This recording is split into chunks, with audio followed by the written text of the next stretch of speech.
a can of peas. Oh. Oh my.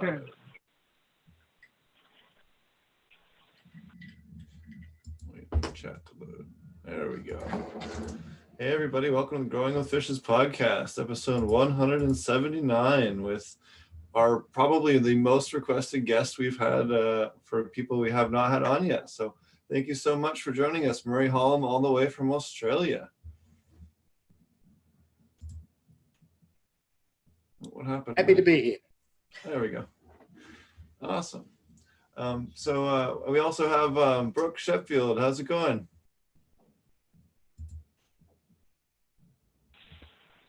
Doing good. Glad to be here this evening. Sitting here in our aquaponic greenhouse, hanging out before Thanksgiving. Glad to be here. Yeah, it's awesome. Nice to see the lettuce and the cannabis all growing together, man. It's so nice to see. Yeah. And we also have Roger from True Aquaponics. How's it going? Howdy, folks. Roger here. Good to be back. Good to see everybody. So thanks a lot for taking the time to join us, Murray. So why don't you tell us a little bit about yourself, what you do, for those of you that don't know, and then we can kind of go from there. Okay, my name's Murray Hallam, and we have a company called Practical Aquaponics. We started in business about 15 years ago now. When I first discovered aquaponics, I didn't know what it was. I came across it and thought it was just amazing. But back then there was not many people around who were actually doing it that you could get much information from. So we're pretty much self-taught. So we've been doing that ever since. And since then we started making kits for people, actual hardware. And along the way we started doing training. And I got to go to the USA a number of times to do seminars and things like that. And actually I've traveled pretty much around the world to Europe doing seminars, South Africa, Morocco, India, all sorts of places. So that's our main activity now, is doing training for people who want to become aquaponics experts, both at home, schools or farms. That's what we do. Awesome. So you've worked on, all over the world. What are some of the more interesting projects you have going on these days? Maybe different, or maybe some of the directions maybe people haven't quite, thought of yet that you're kind of working on right now with different people. Well, we've got one of my star students has now built his 14th farm for other people. I mean, large farms. I'm talking about, 1 acre under greenhouse, each one of them. And he's just embarking on expanding one of them to 2 acres under greenhouse. And that's a lot of plants. And that's very successful. And the interesting direction that some of us starting to go in around the world is medicinal plants, which I know, Steve, you're very interested in. Medicinal plants, but other kinds of medicinal plants. Like, for example, a farm in Mumbai that set out to grow kale for the health food market has now discovered that they've got some people, what do you call them, osteopaths, who use powdered kale in some of their treatments. And you know what they've discovered just recently in some of their lab tests? That the kale that's grown in aquaponics is far more potent than kale that's grown regularly. So that's an interesting thing. So they're getting a premium price for their kale now, which is being dried and powdered and sent off for medicinal purpose. That's an interesting one, isn't it? And we've seen a bit of that. Another farm that the same guy, Arvind Venkat, has built in Bangalore in India, they're just switching to growing vanilla beans. Now, vanilla beans are, I think, about $1,000 US a kilo. Very high priced item. And they're finding, once again, the test growths they did for the vanilla beans, in 7 months, they got the same crop off that people that are in Indonesia, which is where most of it's grown because it's a very tropical plant. They takes them about 11 to 12 months to get the same yield as they get in the greenhouse in 7 months. So, that's some interesting developments, I think, in specialty planting. I mean, typically with aquaponics, we think of it as being a food production system, which is great. That's good. But it's just interesting that this specialty products for medicinal purposes is starting to emerge, and there's some really good results happening because of that. Oh yeah, and that's one of the reasons why we love to grow cannabis in aquaponics, is it really does make a huge difference in the essential oil production. And it doesn't matter if it's cucumbers, or if it's kale, or if it's strawberries, or if it's vanilla beans, you're going to have that increase in terpene production in cannabinoid and flavonoid, not cannabinoid in those plants, but flavonoids and terpenes and other essential oil compounds that really make a big difference, so that you do get that better price per gram and that accelerated growth rate. And that's where it really comes in and really shines compared to other grow methods. Absolutely. It's not surprising really, but when you get reports come back like that, it's so nice, isn't it? It's so encouraging, and it kind of proves the point. It's just more proof of concept, isn't it? Oh, absolutely, yeah. And I know there's multiple different studies showing that increases, various compounds between 7 and 14% consistently, depending on what compounds you're referring to. So, what are some of the other innovations? I know you're testing a sand-based system, which is something that a lot of people are interested in. Tell us more about that. Yeah, well, our business name is Practical Aquaponics, and we always take a practical approach to everything. That's what has been our mantra from day one. And we always decided we'd never talk about anything until we'd actually done it and proved it ourselves. But the cat kind of got out of the bag with the sand thing a little bit. I refer back to the work of Dr. Mark McMurtry, who did research and wrote papers on this back in the mid-1980s at Cornell University. And his work has been largely ignored by the aquaponics industry. And I've been at a bit of a loss for a long time to understand why. I've asked questions of people, why is the work of McMurtry not being followed up on? Because when you read his papers, I managed to get a hold of all his papers about 12 or 13 years ago. And I was able to look through them then, and I was quite startled by the results he claimed to get, and particularly in relationship to nutrient uptake by the plants from the fish waste. And so I've been interested to try and experiment with that. And about 5 months ago, I decided I'd give it a burst, and I cleaned out one of our little greenhouses, which is 20 metres long by 5 metres wide. That's 60 feet by about 16 feet in size, and decided we'd turn that over to sand beds and see if we could run it that way. And we've had a few little hiccups along the way. One thing we discovered, that we didn't have enough fish food being eaten by the fish, because the initial fish tanks we used were buried in the ground. They were quite shallow tanks, and every time we pumped down, the fish would get a bit spooked because the water was too shallow. So we've just changed the fish tank over and made a bigger, deeper tank for it. So we just got a few little things along the way. But in January, we'll start again doing the lab tests. We started doing them in about 3 months ago, and we stopped when we realised we were having a problem with the fish tanks. But interestingly enough, the first lab test we did, it came back that all the nutrients that they could test for were present in the leaf culture, leaf tissue culture, and also in the water, which I found really interesting. They were below par, though. I've got to say they were below par, but we put that down to being a new system. So it's going to be interesting, and we'll start again in January and run tests every month, probably for 6 to 9 months, to see just what happens, hopefully over a whole summer and then into a winter before we publish our results. So when we do, we'll publish the whole thing, with all the lab tests and all that kind of stuff, just to show what happens. It might turn out to be a fizzer, I don't know, but I just know that at this point in time, the plants are growing astonishingly well, and everything's humming along really nicely. Very cool. And you can absolutely grow stuff with below optimal numbers, as long as you have the right microbial populations to make those available. Yeah, and that's what I think sand will do. Theoretically, sand will do a better job of that than, let's say, our gravel beds, our media beds.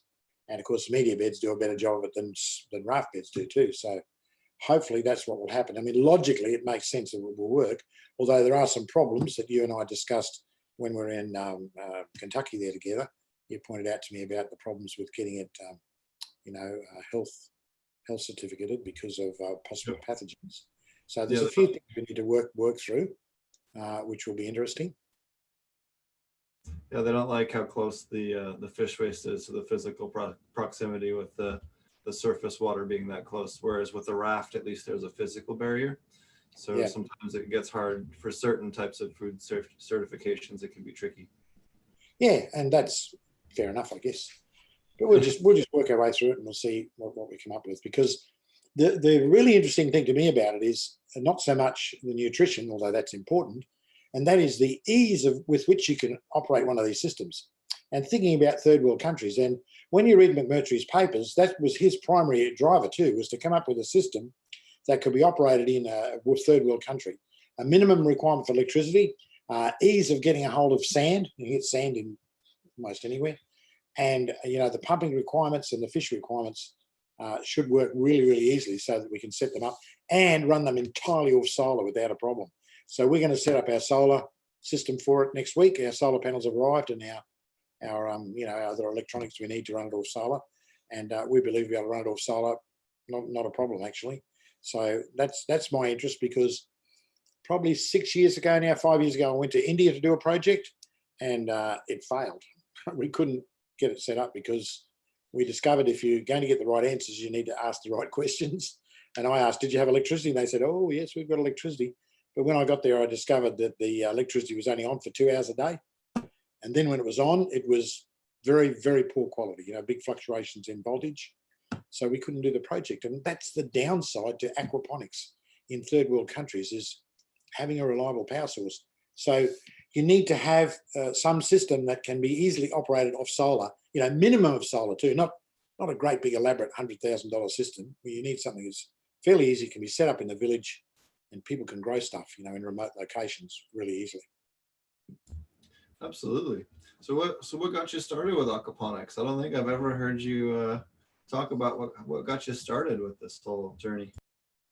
Well, I'd like to be able to say, Steve, that I went off to university and did an MBA and planned it all, but I didn't. It's purely an accident.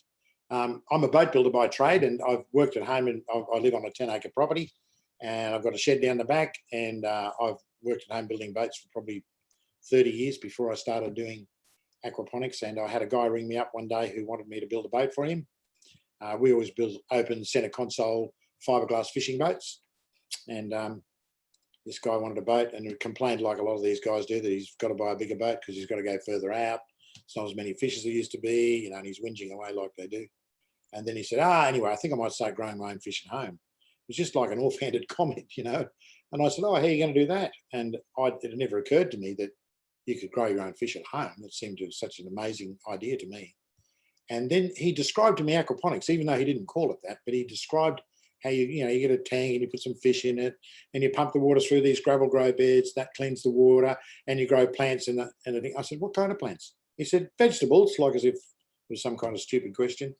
And I said, oh, wow, that just really interested me, because I'm a farmer's kid. I grew up on a farm where my father small cropped and had an orchard. And, I like growing veggies. I think it's a great thing to do. And I thought, wow, what an amazing thing, if this is really true. And of course, back then, the internet was very new. And so I Googled, might have been Googled, I'm not sure, one of those. I did a search for aquaponics because I'd discovered the name by then. And there was, not even one page of returns on aquaponics back then. And, that's how new it was. And the people who were there were Nelson and Pade, aquaponics.com. They were there.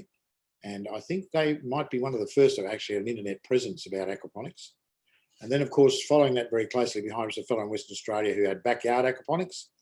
And that's a fellow called Joel Malcolm, who's since gone out of the business. But anyway, that's what happens. And anyway, that's how we got started. So we went off and because I'm a fiberglass boat builder, I started straight away to make some fiberglass tanks for myself and some grow beds to the design I thought would be okay. It was all guesswork, really. And as it turned out, we just struck it dead right first up, which was just fortunate. And we started growing stuff at home. And of course, I put all this beside the boat shed, not up near the house, so that I could fiddle with it during work, work hours. And we started growing some amazing plants and fish. And I would have people come to see me about a boat, building a boat or whatever, or come to see their boat being built, what was going on. And they'd say, what are you doing here? And I'd say, I'm growing these fish and plants together. Look, it's called aquaponics. And they would say, wow, that's interesting. Can you make me some fiberglass tubs for that? And I said, yeah, okay. Go and see my wife in the office, put your name down, and we'll do it. And I treated the whole thing as a bit of a hobby. I didn't ever at that time imagine it would become a business. And one day we had one of these guys come back and he said, have you built my fiberglass tank shed for this aquaponics thing? And I said, no, I'll get around it when I'm ready. And he got a bit angry with me, actually. And so after he left, my wife said to me, do you realise, she'd quickly done an add up, So we've got $25,000 worth of orders here for fiberglass tanks. And I said, really? Far easier to make square tanks than boats. So I thought, wow, we'll start swinging into this a bit. So that's how the business kind of got off to a start. And then for the training side of it, I set up a website because I'd gone to technical college for a year and learned how to build websites. Because back then, there was no WordPress or any of the kind of things there are now. If you wanted a website, you had to pay someone who charged you unbelievably stupid rates to do it, and you couldn't service it yourself very easily, like change prices or anything. You had to pay the guy again some money to do that. So I figured I better learn how to do my own because I wanted to build a website for my boat business, not necessarily aquaponics. But when aquaponics started to be so much fun, I thought, I'll put up a website about aquaponics. So I built a simple website about aquaponics. And before I knew what, I was getting inquiries from all over the world for people asking me questions. That's how it got started. And Sylvia Bernstein, who started off the aquaponics source in Boulder, Colorado, she actually contacted me several times about stuff. And then one day she said to me by email, would you like to come to Boulder, Colorado and do a seminar? And I said, oh, yeah, you pay, I'll come. So she paid and I went. That's how I started traveling around the world, just when one thing led to another. And of course, I've been very, very fortunate, I've got to say, because of the travel I've done and the number of places I've been and the farms I've looked at. And I've been to, I wouldn't like to guess, but definitely dozens and dozens of farms now around the world. And I've seen lots of stuff. And, you learn a lot by observing what other people have done right and what they've done wrong. And for that reason, I was able to accumulate a lot of knowledge about the subject, which has gone into our training courses. So there you are, Steve. I hope that wasn't too long, but that's the story. Yeah. So what are some of the things that people have done wrong? What are some things that people do wrong the most? And then maybe what's the craziest thing you've seen somebody do wrong? Well, the craziest thing I think that people do is they don't put a backup system on their fish tanks. And just this week, a student of ours has gone through our course and been taught all about it, sends me this letter with teardrops all over it, about how all his fish died. And I said, what happened to your backup system? Oh, I didn't put one in. Why? And of course, I find that particularly, I've got to be honest, with Americans who don't bother to put a backup system in. I don't know why they don't do it because, and you see them, it only ever happens when your fish are, this big and it's 12 months down the track and you're starting to think, wow, barbecue time's coming up. And one night the power goes out or something happens and you lose the lot. It's devastating. It's really devastating. But people do that over and over and over, and I just don't understand why. That's the first one. The second one is people that have raft-only systems. Now, I might offend some people by this, I hope not, but when I've travelled around the world, particularly in the USA, and I see raft-only systems because people tend to copy the UVI system, and they don't copy it very well either, for that matter. And the number of times that I go and see farms that are raft-only farms, that are exhibiting nutrient deficient plants is probably about 95% of the time. And the sad part about it is most of the people that have that don't even know that their plants aren't good. They don't even know. So they've never seen a good plant. I went to visit someone, I won't mention their names, but recently who's supposed to be one of our leading researchers, and his plants were the closest to dead I've ever seen. But there you go. Sorry. Oh, yeah. I went to a farm a couple months ago. I guess it was over a year ago now, but they had so much aeration. They were holding their pH at 8.2 because they were hyper aerating it and stabilizing the pH at that high. It was just, you always get people that try to do stuff too much in aquaponics too, which is always entertaining, Yeah, well, it's like my dad when he was alive, I was using him as an example, when he started having heart trouble, he had to take these 2 heart pills a day. And of course, in his mind, he thought, well, if 2 were good for you, then 4 or 6 would be even better. And so, you get people that do that kind of stuff with aquaponics, and anyway, there's a lot of people out there now. There's a lot of stuff on YouTube. Unfortunately, we live in an era of history of the earth where anyone can be a publisher. Like 20 years ago, if you wanted to publish a book, you had to find someone who'd publish it. They would edit it. They would tell you if there's mistakes in it. It was quite a process. But now, anyone, they start an aquaponics system today with 2 rusty buckets and a ball of string.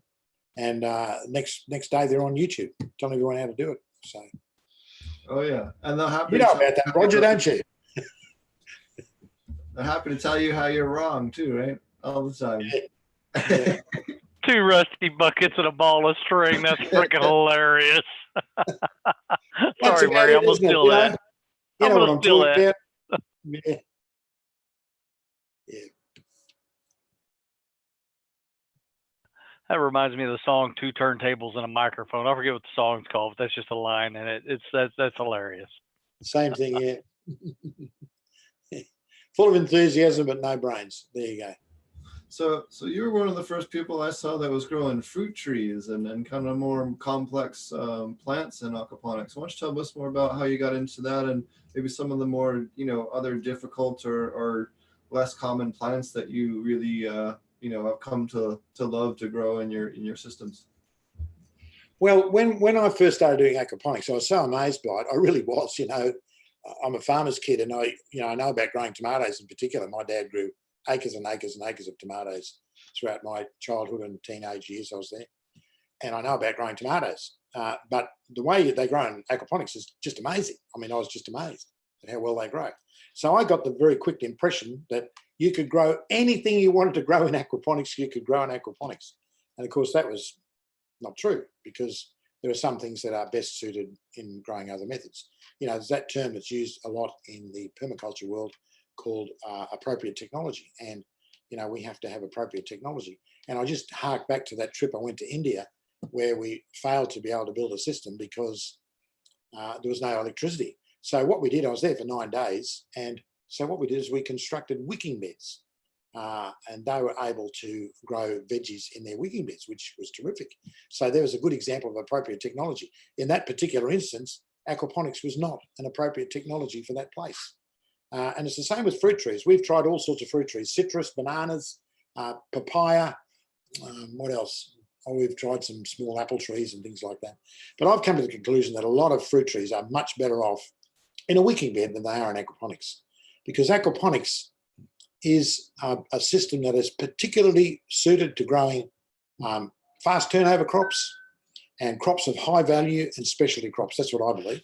And fast turnover crops are all your leafy greens, of course, and all that kind of thing. And then you've got your fruiting plants like tomatoes, cucumbers, eggplant, okra, all that kind of thing, which is really highly suited to growing in aquaponics. And of course, as your main interest, Steve, is cannabis and those kind of things, which is highly suited, and I'd put that under the category of specialty crops that have high value. Aquaponics is particularly suited to that. But fruit trees, now we put them, the only thing we still grow in our aquaponics is papaya, but all the rest we've put into wicking beds, and they do very well. One of the last times I heard you talk, it wasn't this last time, but the time before, you were talking about growing things for cosmetics. Yeah, we've got a couple of guys that came and did our training course down here in Brisbane, just our 4-day course from South Korea. And, just like a lot of students, they sat through the course and didn't say too much, and off they went. Anyway, about 2 years later, they started sending me emails and inviting me to go and look at their farm. And I thought, oh, yeah, but I don't really want to go to South Korea, especially on my own dime. So I put it off for quite a while, but they became increasingly insistent that I go and have a look at their farm. So finally, I decided I'd go. So up we went and made the arrangement, and away we went. And when we got there, I found that they had 15,000 square metres under greenhouse. Now, that's 165,000 square feet, I think, converted to square feet, or 162,000, something like that. An enormous, enormous system, growing leafy greens, and, highly successful business. At that time, they had a staff of 60 people. Their turnover, their gross turnover was $1.25 million a month. Now, that's an aquaponics farm, isn't it? Fantastic. I was just blown away by it. Anyway, as we're walking around the farm, we were there for 3 days, filming. We filmed it, and we've included it in our online course, some of the details about that. But they just, as a casual, off-handed remark, said, oh, we're going to increase our turnover by 19%. And I thought, no business can do that, 19% in 1 month. He said in 1 month. And I thought, so I questioned him. I said, you sure you mean 19%? You don't mean 9%? Even 9%, most businesses would say, what are you doing, selling drugs or something? But no, he said 19%. I said, well, how are you going to do that? And what they had been running some trials with some cosmetic companies to grow cucumber and some different varieties of cilantro for use in being converted into cosmetics.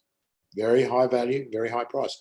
And he reported the same thing. He said that the lab tests they've done have shown that the defined structure of the plant is much, much more potent when grown in aquaponics than it is grown in hydroponics or in the dirt. Even in an organic, well-organised organic farm, it's much more potent. So there's another example, another little bit of information coming back about the microbiology that exists in a well-run aquaponic system that provides the plant with the stuff it needs to be really good.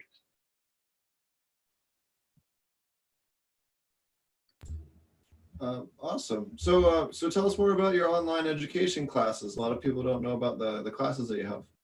Yeah, we've got online course. It's called the aquaponicsdesigncourse.com. It's just one word, aquaponicsdesigncourse.com. And we've been running that now for, well, we're just about to finish the 10th time we've run it. And we've put a good number of students through it from all around the world. Last count, we'd had students from 108 countries. That's amazing, isn't it? And the first group is the USA, of course. They're the biggest group. Second group is Australia. Third group is India. And India is rising up fast as a big, big uptake of aquaponics and things like that, because they've got a massive food crisis facing them. Big population. A lot of their land has been totally destroyed by the use of artificial fertilizers, etc. So there's a massive interest in India for alternative modern day farming methods. And aquaponics, of course, is right at the top of that list. So we're finding every course we run, higher and higher proportion of Indian students. So that's interesting. But yeah, no, the course runs over 8 weeks. And I think it's pretty good, but then I'll be expecting to say that, wouldn't you? But we get really good reviews from our students. I mean, really, really good reviews from our students. And yeah, what else can I say, Steve? I'm not sure what else to say.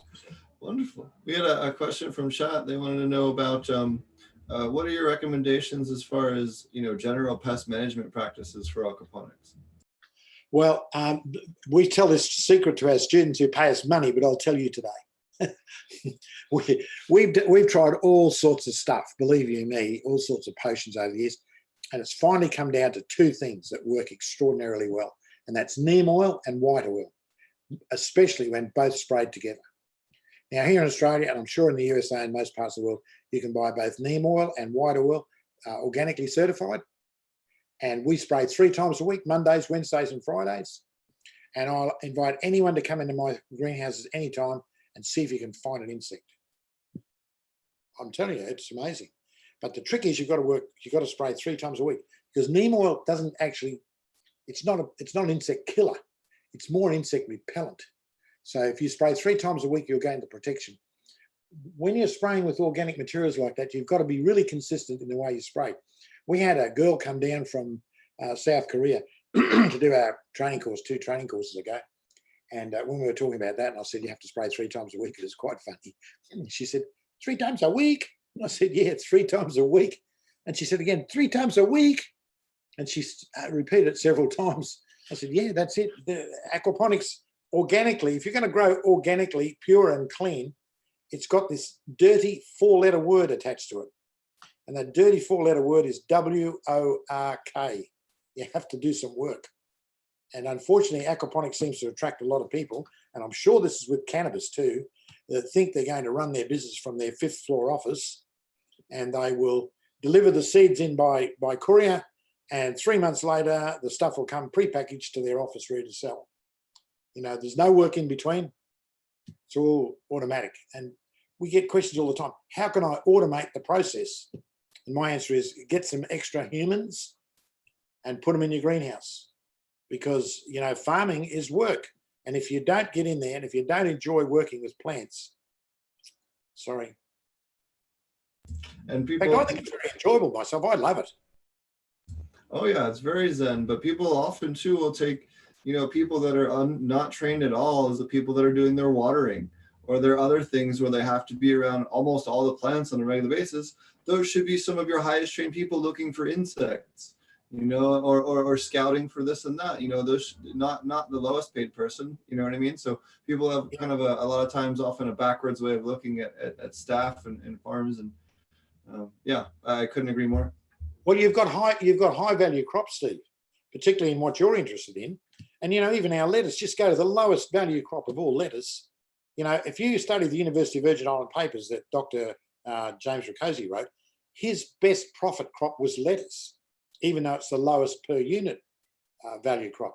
But, you know, an awful lot of lettuce eaten in this world. And if you can produce really good lettuce, you're laughing. Another good thing about those quick turnover crops is too, the faster the crop grows, the less likelihood there is of anything going wrong. You know, if you're going to try and raise a prize Hereford bull, it can take 7 or 8 years. And in 7 years, there's a lot of things can go wrong. If you're going to grow a lettuce over 4 weeks, not much can go wrong in 4 weeks. Absolutely. So what are some of the unique challenges to growing in Australia compared to some other places that you've had a chance to work with? At the moment, our big problem is water. We're going through a massive, massive drought. In some places in Australia, haven't had any rain whatsoever for 5 years, nothing. And it's just a disaster. We've just run out of water. Our dams are now dry. We're starting to buy water for our greenhouses, which is a bit of a worry, because if we don't get rain the next couple of weeks, I'll have to close one greenhouse down. Just no water. There's just no water. It's a chronic problem in Australia, is water. It really is. And yet our bright, brilliant governments are not building any dams. They haven't built any dams for over 40 years. And one of our stupid state governments has said there's no point in building new dams. Because of global warming, it's not going to rain anymore. So there's no point in building a dam. Can you follow that absurd logic? Yeah, that's a little crazy. You're not even going to try and retain water. That's a little bit of a stretch. Yeah. To say the least. So what are the popular fish to grow down in Australia? A lot of people aren't familiar with what you guys are growing down there as far as fish. Well, our favourite fish here is one called jade perch, which is an Australian native fish. The highest source of omega-3 fatty acids on the planet, 4 times more than the next nearest fish. And it's a really great fish, very hardy, very similar to tilapia in its requirements, you know, for water temperature and food and all that kind of thing. So it's our favourite fish here, very easy to obtain in Australia. You know, you can get it at the hatcheries and all that kind of stuff. Tilapia is banned down here, actually, not allowed to have it, even though there's lots of it around. It's funny, I get guys come to see me about their aquaponics, and they'll ask some questions about what should they do with this or that. And I'll say, what kind of fish are you running, mate? And they'll say, oh, I'd rather not say. So you know straight away they're running tilapia. But that's a bit funny, but anyway. Yeah, no, we've got some really amazing fish here. Jade perch, silver perch, they're both cousins genetically. And then we've got Murray cod, which is a massive fish, can grow up to, I think the biggest one ever has been recorded 105 kilos. That's 230 pounds, something like that. So they grow very well in aquaponic systems as well. We've got some specimens here that are 3, 4, 5 kilos. That's 6, 7 pounds in size. And of course, barramundi. And there's a few other minor ones that are unique to Australia. But yeah, no, the fish are not a problem. Plenty of lovely fish. Murray, you've been in aquaponics quite a bit longer than I have, obviously. I think I met you first time back in 2012 on your forum. But at this point, 8 years, 7 years later, I'd like to ask, in 10 years, where do you see aquaponics going? Where do you see it evolving to? I think it will just keep growing. I really do, Roger. I can't see how it won't. In fact, I think we're still very, very, very much at the beginning, because there's so many people have still never heard of it. And particularly when I think of government, you know, they don't even know about it. You know, they talk about agriculture, but they don't even know about it. And the universities, I mean, you see in America now, some of the universities are starting to wake up to this new thing called aquaponics. It's still very, very much in its infancy, and I think it's got a long way to go.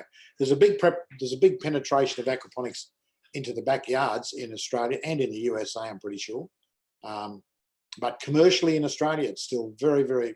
We're building a farm right now in far north Queensland. We've just finished one about 150 k's from me. So we don't have very many farms in Australia yet, but it's coming. And I think it's got a long way to go, Roger. I really do. Is that what you mean? Yeah, I think you'll be selling stuff for a long time, Roger. Hey, even if I'm not, it's not about that. Yeah.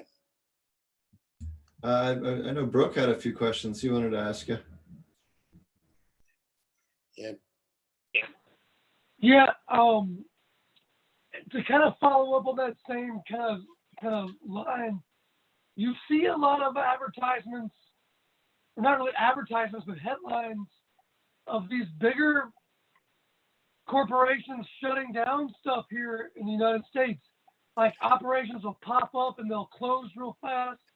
It seems like some corporate interests don't really understand what it takes to set up these big operations. And so I've seen a lot of people who were maybe overcapitalized but didn't deliver on operations. And I wonder if you could speak to why it is that we have enough money to build these aquaponic situations, but some people are trying and failing, and we're not really seeing the commercial fruition of this yet. While we see it everywhere in the backyards, I mean, clearly I know how to grow this. Why can't these big corporations make this happen? Can you speak to that a little bit? I think the ones I've seen anyway, I can't say this is true for everyone, but the ones that I've seen don't go into it properly. Most often they go and get advice from someone who's from a university who actually doesn't know anything about it. Just to give you an example of that kind of thinking, I just got invited before to go to Kuwait about 5 or 6 weeks ago and help the government there. But when they discovered I didn't have a PhD, they cancelled the appointment.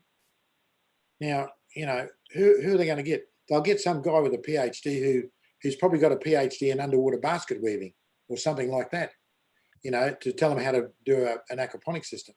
I think a lot of people go off half-cocked. I really do. Just because they're a big company, they've got a lot of money, doesn't mean to say they're smart. And the ones I've seen fail too are ones who've done it under lights. Once you start doing stuff under lights, you know, because of where you live, you might have to have lights, that's true. But you really got a huge cost penalty before you even start if you've got to run lights. So, you know, that's another area. You've probably seen some of those farms in New York State. There's been 3 or 4 there that have been started up in warehouses, etc., that have failed. And they've all been under lights, you know, with racking systems, things like that. But look, any business, I don't care if it's a news agency or it's a motor mechanic business or whatever, the most important thing of any business is the marketing. It should be, you know, the 80-20 rule, 80% marketing, 20% work. Now, if you don't get out and find a good place to sell your plants and your product, you're going to farm. It's just that simple. It doesn't matter how good your plants are or how clever you are at building greenhouses. If you haven't sussed the marketing out, then it's not going to happen.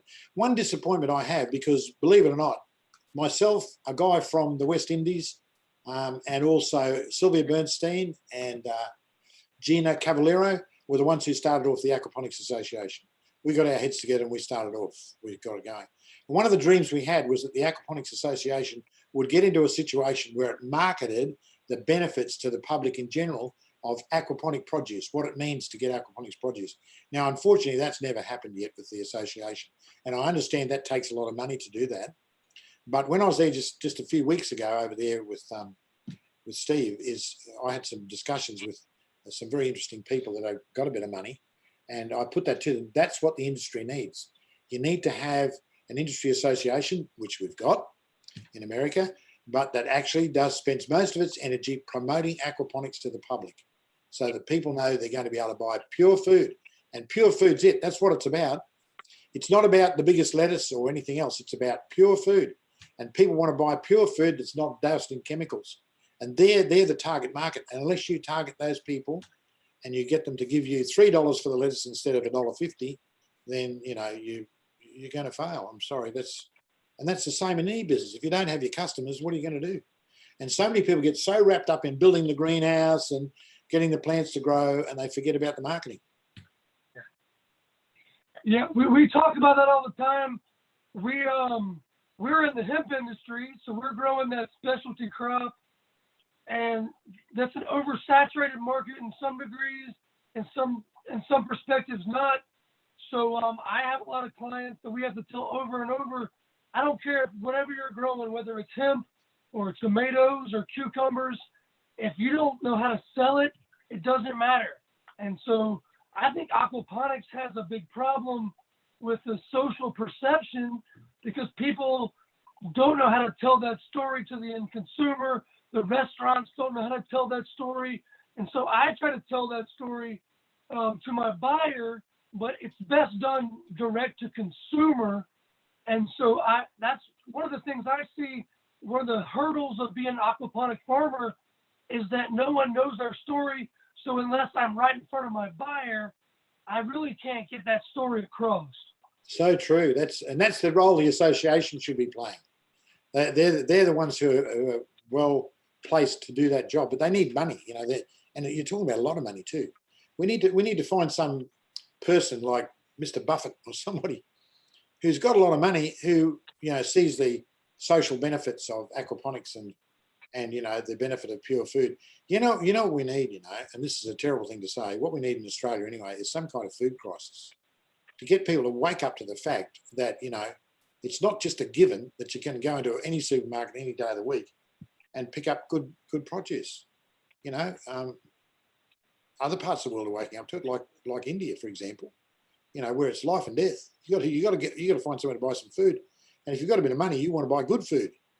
Whereas here in Australia, that's all. You can walk into any supermarket here in Australia, you can buy anything you want if you've got a credit card, and you know, there's no crisis to it. There's no imperative. There are obviously a group of people and a growing number of people who want to buy pure food. And we tell all our students, once you forget the primary reason, and that is pure food, and this would be the same with growing your cannabis. If you forget the whole idea of purity, you've lost the plot. You might as well just let them go buy whatever they want from anywhere else. Because the whole reason in my mind for growing things aquaponically from a marketing point of view is pure food. That's the reason. Yeah, I couldn't agree more. I think unfortunately in the United States, we have a real effort of organic farmers saying that we're not a part of that or we're not as good as they are. And I unfortunately have to time and time again explain the benefits, explain the water conservation, the lack of chemicals, the ability to produce protein, you know, the ability to produce on land that doesn't have any soil at all. Yeah. And so unfortunately, I wish everyone that saw the benefits that we do could come together, but even here in the United States, we've got organic dirt farmers that are against us. And so that's a tough fight for us as well, in light of everything else. Yeah, I think they're scared of aquaponics, actually, to be honest with you. And the hydroponic industry is definitely scared of aquaponics because, you know, we've got such a great story to tell. We really, really have, that none of them can match. We've actually not gone for organic certification here where I am. We've got a certification that's called chemical-free certification. And I think that's much more meaningful because, you know, Roger's just stuck his finger up. I think it means more, to be honest with you, than organic certification, you know, because you just do a bit of digging about organic certification and it's not hard to dig up on the internet stories of farmers doing the midnight spray, you know, because if you're trying to keep the insects down and you've got organic certification, it's hard work unless you really know what you're doing. And the temptation to go down to the Monsanto shop and buy some good old poison and spray it around the place at midnight, it's very high. And a lot of them do it. You know, there you go. Oh, you know, can't do that in aquaponics. You can't do that in aquaponics, can you? You can't do that. Can't do that with cannabis because they test every 10 pounds of our plant material.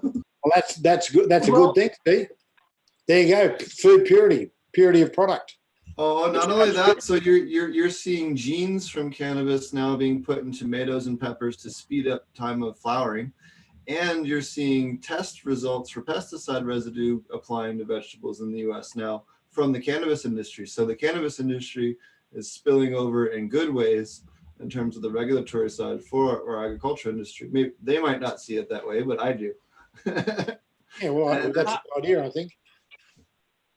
Absolutely, and I just wanted to talk just to what you guys were saying too, is that, you know, especially with the soil guys, and it was funny that you mentioned the soil. Talking to soil people used to be the thing that intimidated me the most in aquaponics. And after talking at the regenerative, you know, shout out to Josh and Leighton for putting on the regenerative conference. I know they're putting on another one this year. I'll be in Africa, but they're going to rock it again this year. after talking there and talking to a lot of these soil people, I know this, especially the first time I spoke right after Green Source Gardens, which is arguably probably some of the most hardcore soil only people out there. And it was very intimidating. And now after hanging out with these people and really getting to know them and talking to them, you know, we're all speaking the same language. We're all talking about microbially biodiverse production to get an increase in the plant's immune system so that we can get that increase in terpenes and cannabinoids and flavonoids. It doesn't matter if it's cannabis or if it's peppers, to make them more hot. You know, a healthy soil or a healthy aquaponic system, if we're talking aquatic soil or terrestrial soil, both of them are microbiodiverse, healthy food webs that provide lots of different nutrients with complex food webs of their own. One's aquatic, one's soil, but other than that, they're the same, you know, in terms of complexity and what's going on. You know, we should stop even referring to it as hydroponics or even water, refer to it as aquatic soil. That's what we're doing. We're making aquatic soil. You know, that's the only difference. And if we talk about it that way, it makes the argument a lot harder, you know? Yeah, I don't think the hydroponic guys, first of all, I own hydroponic grow stores in multiple states. I think the hydroponic industry has just as much to benefit as anybody from the concept of aquaponics. There's so much of the same equipment we use. I don't think there's anything to fight from the hydroponic guys. I think aquaponics is just this next level. From a pesticide standpoint, you know, we have the living canary in the coal mine. We have our fish integrated. So if something can't grow in our system because of pesticides, we'll know that first and foremost. In the cannabis industry, like you said, Steve, I love to see this stuff feeding over to our food. People are asking questions about what are we putting in our food? What are we putting in our cannabis? Again, I think aquaponics answers a lot of those different questions in regards to how can we do all of this sustainably and safely. But again, we got to stop fighting between hydroponic guys and organic soil guys and who's USDA organic, because ultimately we have the same goal. It's to grow nutrient dense food that our families can enjoy and that we can feel good about. And I don't think the mechanism is an argument anymore. It's about just cooperating and doing the right thing together. Yeah, it's good. If you can do it, great, why not? It's also like Steve said a minute ago about it being, you know, aquatic soil or whatever. Well, you know, when he mentioned Josh and Layton, well, what they've done is they've got some aquaponic systems, but they're moving into where they're going to grow the fish, and then they're going to use the water from the fish tanks to water soil in a natural farming way instead of actually running an aquaponic system. So it's really it's changing over in that respect, big time. You know, I know a lot of people that take, Mr. Green Jeans does, my partner in the hemp company here, he does. He grew some beautiful stuff this year. And the only way he got his aquaponics was taking it out of he had a swimming pool in the backyard. He put fish in, and he lives in an island out there, and it worked out. He kept it right. And he watered. And I'm going to tell you what, I tasted some of his product in the last couple of weeks, and he did one hell of a job. So that method works. You know, but you were right. Hydroponics is definitely part of aquaponics, because without hydroponics, there wouldn't have been the systems. And then you add a fish tank, you know, and of course your siphons and all that. But yeah, now we're just saying, well, let's grow fish. And I think that's actually the way I'm going to do, because it's going to be easier for me monetarily, is I'm going to grow fish like I planned. But instead of running everything aquaponic systems, I'm just going to use the fish water. And then I'm going to use natural farming and regenerative type methods of farming, and, you know, and then add the fish water for my nitrogen. And I've already seen some results that I'm in love with, for, you know, so that I've seen, you know, witnessed from a guy that hired me as a consultant. And it turns out he's keeping up with me now because he reads books all the time. I can't, but y'all know that. But I'll give it back to you. I just wanted to throw that in there, that I very much agree with that. It's not to be arguing with anybody. It's about producing good food. So that's what we do right here. We're taking the water right out of the system. We're feeding that into these living beds over here. We're feeding into our cannabis back here. Because ultimately, if we find that water balances the life inside those pots, whether or not they're attached to the system or not, when we give that living water with all that potent power in it, it's basically giving a homeostasis to the plant. So yeah, we use that as the basis of our feed inside the nursery here. Yeah, you want all those microbes, man. You're throwing microbes like crazy in there, man. Yep. Love it. Absolutely. Nice setup you got there too. Look, reminds me of mine a little bit. Except mine's tore up and filthy right now. So. All right, so we got a question from a viewer for Murray. Groze asked, do you worry about produce grown aquaponically having too high of a nitrate level? No. He says he was concerned about it while juicing produce for his dad's cancer when they were fighting that. No, not at all. In Plants only aquaponics, take up what they works. want. Sorry, Pardon? plants only take up what they need. Exactly right. That's so true, Roger. Absolutely true.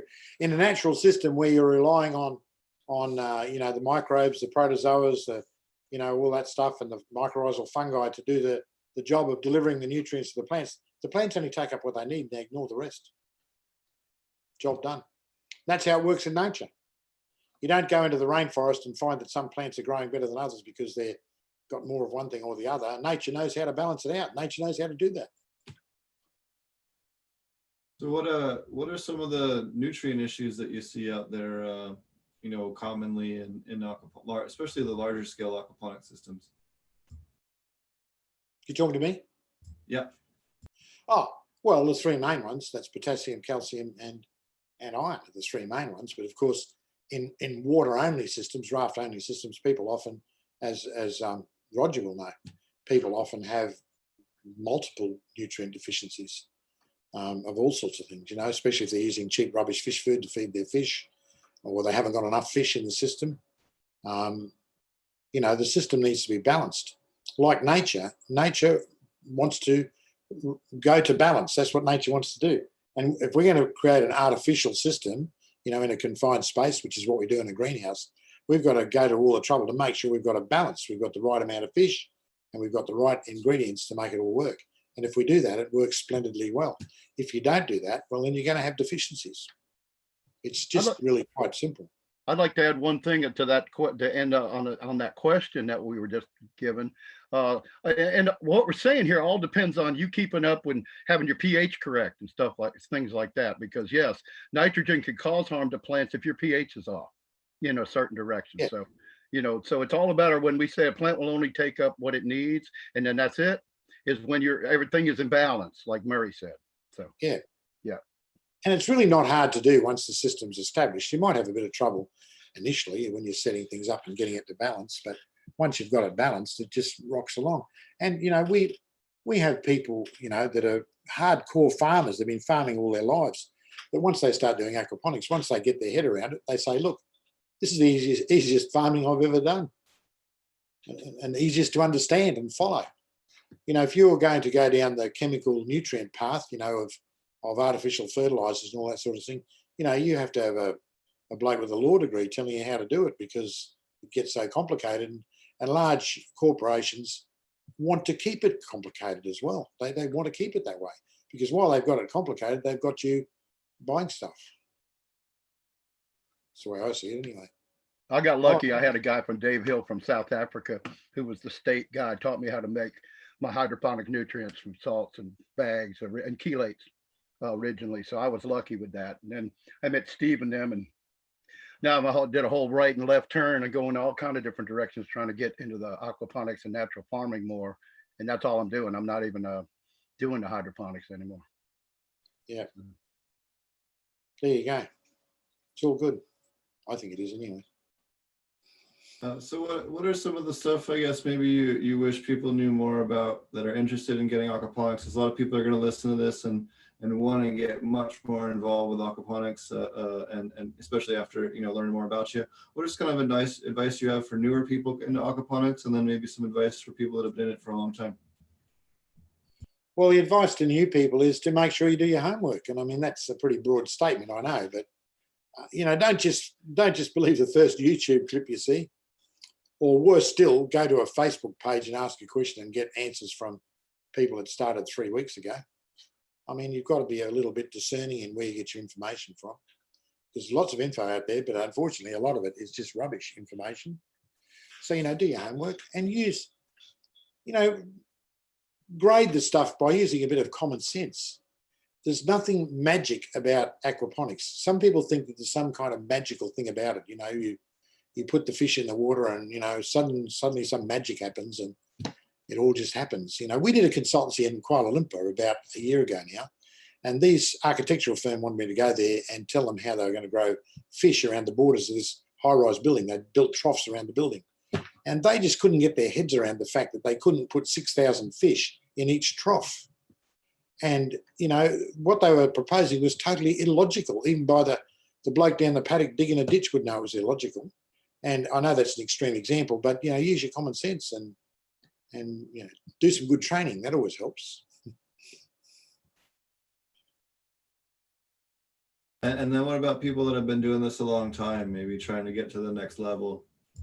Well, if you want to get to the next level, what does that mean? I mean, does it mean you're going from the backyard to a farm, maybe? I would say people, because we were talking about this a little bit about when we were out there in Kentucky, but like people that are sick and tired of just doing lettuce and aquaponics, how do they step up to doing more complicated stuff, especially on a larger scale? Well, I think you've got to find a good product. That's it to start with, like you guys with your medical marijuana. And we talked about the guys in South Korea that are doing the stuff for cosmetics. And, to me, that's the next level. And also the farm in Bangalore that's now growing vanilla beans. The next level is finding that specialty product. And you're only going to find that by doing good marketing, going out and asking questions of your customers and finding out what they actually want. To me, that's the next level, because once you follow the rules, you can build a really good farm and have it running really well. And it becomes, quite routine to make it work. So next level means, in my mind anyway, is finding that specialty product that might have some special requirements that you're going to have to learn to do. But, satisfying the customer with that great product, that's the next level in my view. I think it's also a good, if I can add to that, from being a producer of fruits, of peppers and stuff, as opposed to cannabis, because of where I live, I found that you go to sections in regard to what you said, Murray. You go to the markets and you see what they don't have that they want. And they're glad to tell you what, like you can go down there and say, well, what is it that you'd really love to have around here? And then you have to look at the market price and what it's going to cost you to grow and see if you have any margin to be able to produce that and still make, because I'm not out to make $1 million. I mean, it'd be nice. I'd love to, but I just want to be able to eat every week and pay my bills every month and live in peace and quiet. Right. Without anybody telling me what I can or cannot do on my own land. But I think that goes hand in hand. You like you said, you have to do your homework. To get to that next level, you got to have a plan. You got to consider marketing, and you definitely can go to any market anywhere. Especially, it's they're all different. It doesn't matter whether you're going to a farmer's market, and they'll still do that. I mean, and you might make more money at a farmer's market than you do in a big grocery chain. Because I know they're always trying to rob you of your margins and keep you down and beating you up and making you package things different and cost you more money that way. But it's still nice to have that regular customer in check. And then, of course, if you love cooking, there's another way of going about it. You go to every restaurant in town and you ask the chefs what they want, and you can go do live green, microgreens or anything like that you could give them live trays every week. And Josh used to do that before he got into cannabis. And that's all. I just wanted to add that. Thank you. Yeah, fair enough. We had a person approach us just 2 weeks ago here, one of these alternative medicine companies that wants a particular plant that they're currently importing from Europe somewhere, and they're buying the dried leaves of this plant and paying $50 a pound for it. And then they have to freight it to Australia, of course. So there's a specialty product that's just popped up right in front of me that I never even knew existed. And so we've just planted 4 of the plants this week we got from them. We had to make sure that it wasn't illegal in Australia, which it's not. And, there's a good opportunity there. But interestingly enough, the firm that wants to buy this stuff locally, now they told me they're paying $50 a pound for it in Europe. Then they've got to freight it here. So by the time they get it here, it's probably costing them $100 close to probably a pound. And I said, how much would you be willing to pay? And they said, oh, $10 a pound. I said, go away. You know, you got to be crazy. Let's pay me $50 the same as you pay the Europeans, but you'll have better supply, better quality. So, you know, you become a price commander, not a price getter, you know, like not a price, not their price, it's your price. There's specialty products out there everywhere. We just got to find them. Yeah, I think that's one of the, you know, really large untapped areas of our market, you know. And you've seen that more than most people in terms of diversity of crop, which is really cool. Yep, I reckon there's a lot out there. You just got to get out and ask questions. You know, there's one bloke said once, I've got an MBA. And I said, well, that's nice. He said, but actually I've got an MBWA. I said, what the hell's that? He said, that's management by wandering around. And I've never forgotten. I thought, what a great idea. A smart guy wanders around and watches and looks and sees what's going on. You know, so many people look, but they don't see. I got people working in my greenhouse like that. They walk past dead plants and they don't even see them. They looked at them but didn't see them. It's the same with opportunity. You've got to look for it and see it when it's there. I have that happen all the time, Murray. All the time. I had a person today. I walked in. Steve, you will appreciate this, but hate it. It's been about a week since Flip, and I haven't been there. Been at a trade show. There's a male popped up in the middle of the greenhouse. A male cannabis plant in the middle of a light depth greenhouse with 500 plants. I've been at a trade show for a week, and employees been walking around doing chores. Nobody saw the male plant just sticking up in the middle of the greenhouse. Yeah, they look, but they don't see. It's wild. It's wild. I got a question for Murray. What other than fish? Whoa! Did you hear that? What was that? Right when I said fish, I had a bunch of fish jump out of the tank. I did hear that. Yeah, that was fish. No, they literally. I said fish, and they just jumped. That's a 500-gallon tank right behind me. Aquaman. Other than fish, what are you guys growing? Are we doing any crawfish? Any shrimp? No. I got questions on that. No, this is unique to me. I don't believe in doing anything with fish that's difficult. You know, grow the easy ones, because fish is not a big part of the market. The major part of your market is going to be your plants, whatever they are, and the fish is going to be a nice little add-on. But don't grow anything that's difficult. That's what I tell all our students. Grow the easy stuff. The tendency, unfortunately, when you're first doing aquaponics is, especially home people, you know, in the backyard, they get so excited about the possibilities. They want to grow every strange plant, every strange fish you can possibly think of. You know, like Jerusalem artichokes. Who eats them? Probably nobody. But people try and grow these strange things. Grow lettuce, cucumbers, tomatoes, and stuff that you can eat every day. And the same with fish. Grow a fish that you like to eat and is easy to grow. Hello. Crawfish are too hard in my view, although some people do it with success. Good on them. Shrimp, same thing. You know, you'd have to, in my mind, you'd have to have a good marketing in a farm setting. You'd have to have a really good marketing reason to want to do that.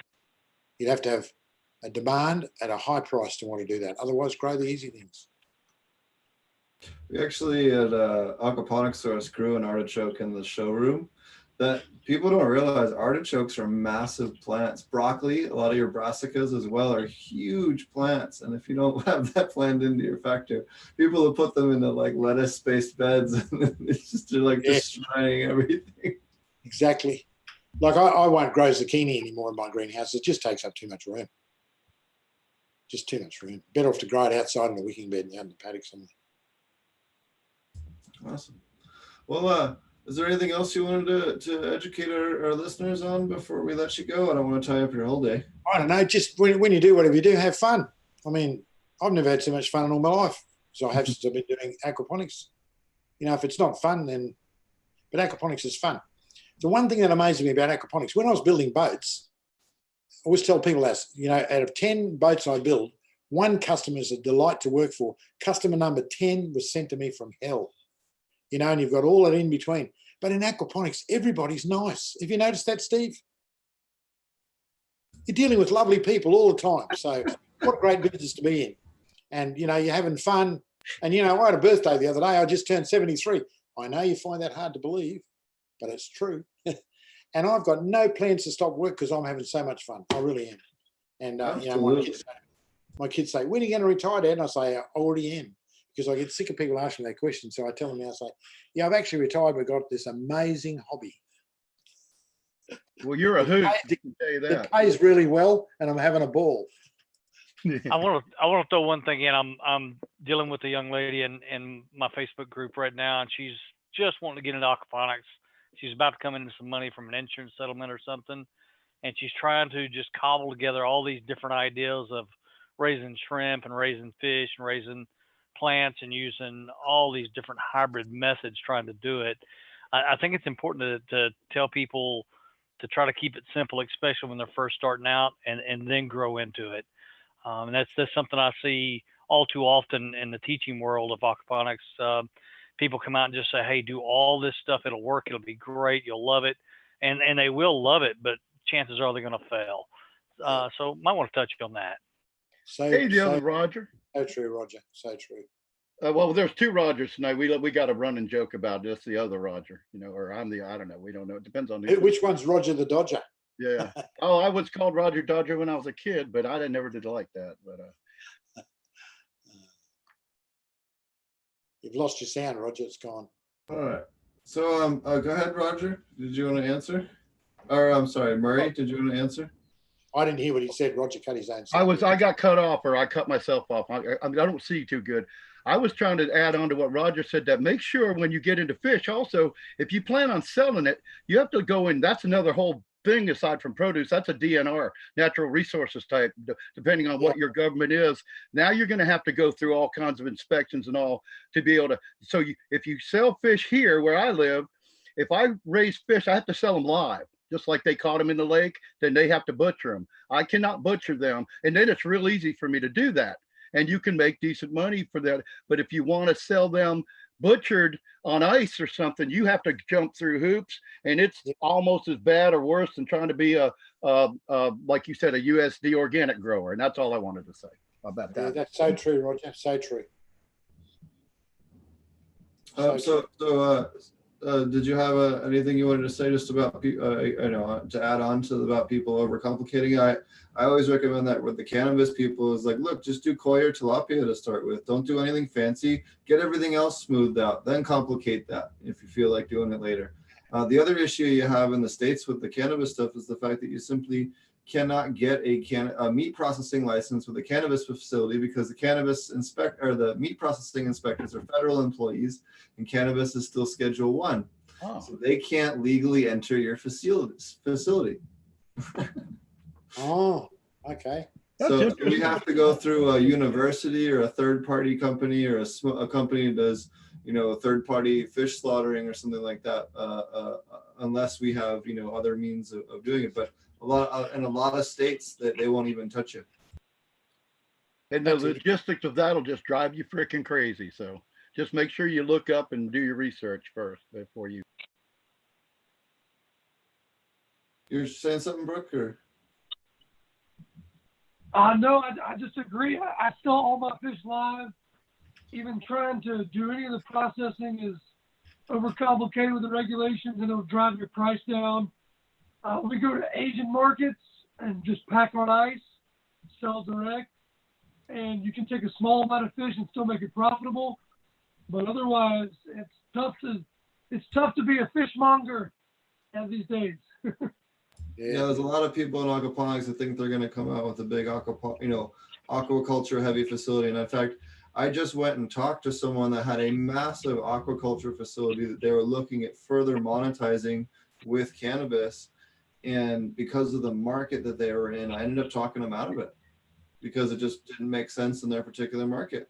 You know what I mean? And sometimes that is the best answer is, just build a whole new facility much closer to where you need to have it rather than transporting it, these ludicrous distances. It just doesn't make sense financially. Yeah, I am curious. This is kind of just coming to me, but what does anybody have any ideas about the potential for maybe taking the fish and not selling them for human consumption, but for omega oil production and making different products, like different capsules, instead of selling the meat off. Are there any other avenues of using this for different stuff? I don't know if Murray has any input on that. There's a company here in Queensland that are trying to do that. They call themselves Ponics, the letter Q, Ponics. And that's their whole thing, is to grow jade perch in an aquaponic setting and harvest the fish to extract the oil. But they're not doing very much. They're one of those companies that's trying to live off government grants. So do you take the fish and you dry them and you smoke them and then you put them in your BHO extractor? Or no, I'm just kidding. Yeah. So wait, you're smoking fish? Yeah. What the hell kind of channel is this? Different kind of smoke. The only reason I asked is because, Larry King Live. You guys all know Larry King Live. Yeah. He's on TV Sunday morning. He's selling a omega pill that's extracted from the muscles of a certain mussel in New Zealand. And so they're farming mussels in New Zealand, taking them out about 18 months and extracting the rich omegas because they're supposed to be superior to fish oils. And if you look at the different research now, those omegas are what are, doing brain reversal and aging reversal and reversal on autism stuff. And so I think that stuff's pretty interesting because that's aquaculture at its finest, making medicine. Yeah, you're right. And jade perch from Australia, that's the highest known source of omega-3 fatty acids on the planet, 4 times more. And I just don't understand why someone in America hasn't started importing jade perch from Australia, getting the appropriate licensing, etc., and setting up a hatchery there. Because we get asked all the time by Americans, where can they get jade perch from? Would that be considered invasive, Murray? No. Pardon? So No, just wondering. So there's a company somewhere in New England, Massachusetts or Vermont or something like that, that I think imports them. And then there's another company in, I want to say San Francisco, but it might be Portland that does them as well. The only 2 people that I'm aware of that do those in the States. Because they're very hard to breed, see. So from a business point of view, if you started selling them to backyarders, to buy, 100 a year or whatever, and because they're almost impossible to breed at home, you've got a good recurring business. And not only that, they're high omega-3s. Anyway, someone will wake up to it one day, I guess.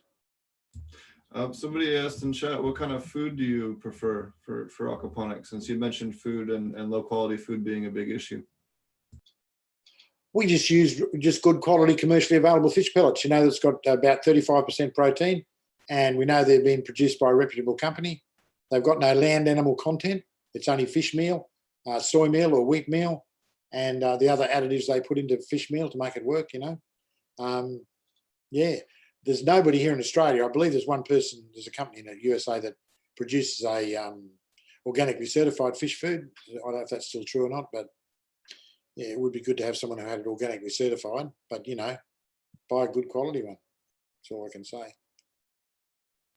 So Murray, you're working in places all over the world, and some of these places have restrictions to electricity.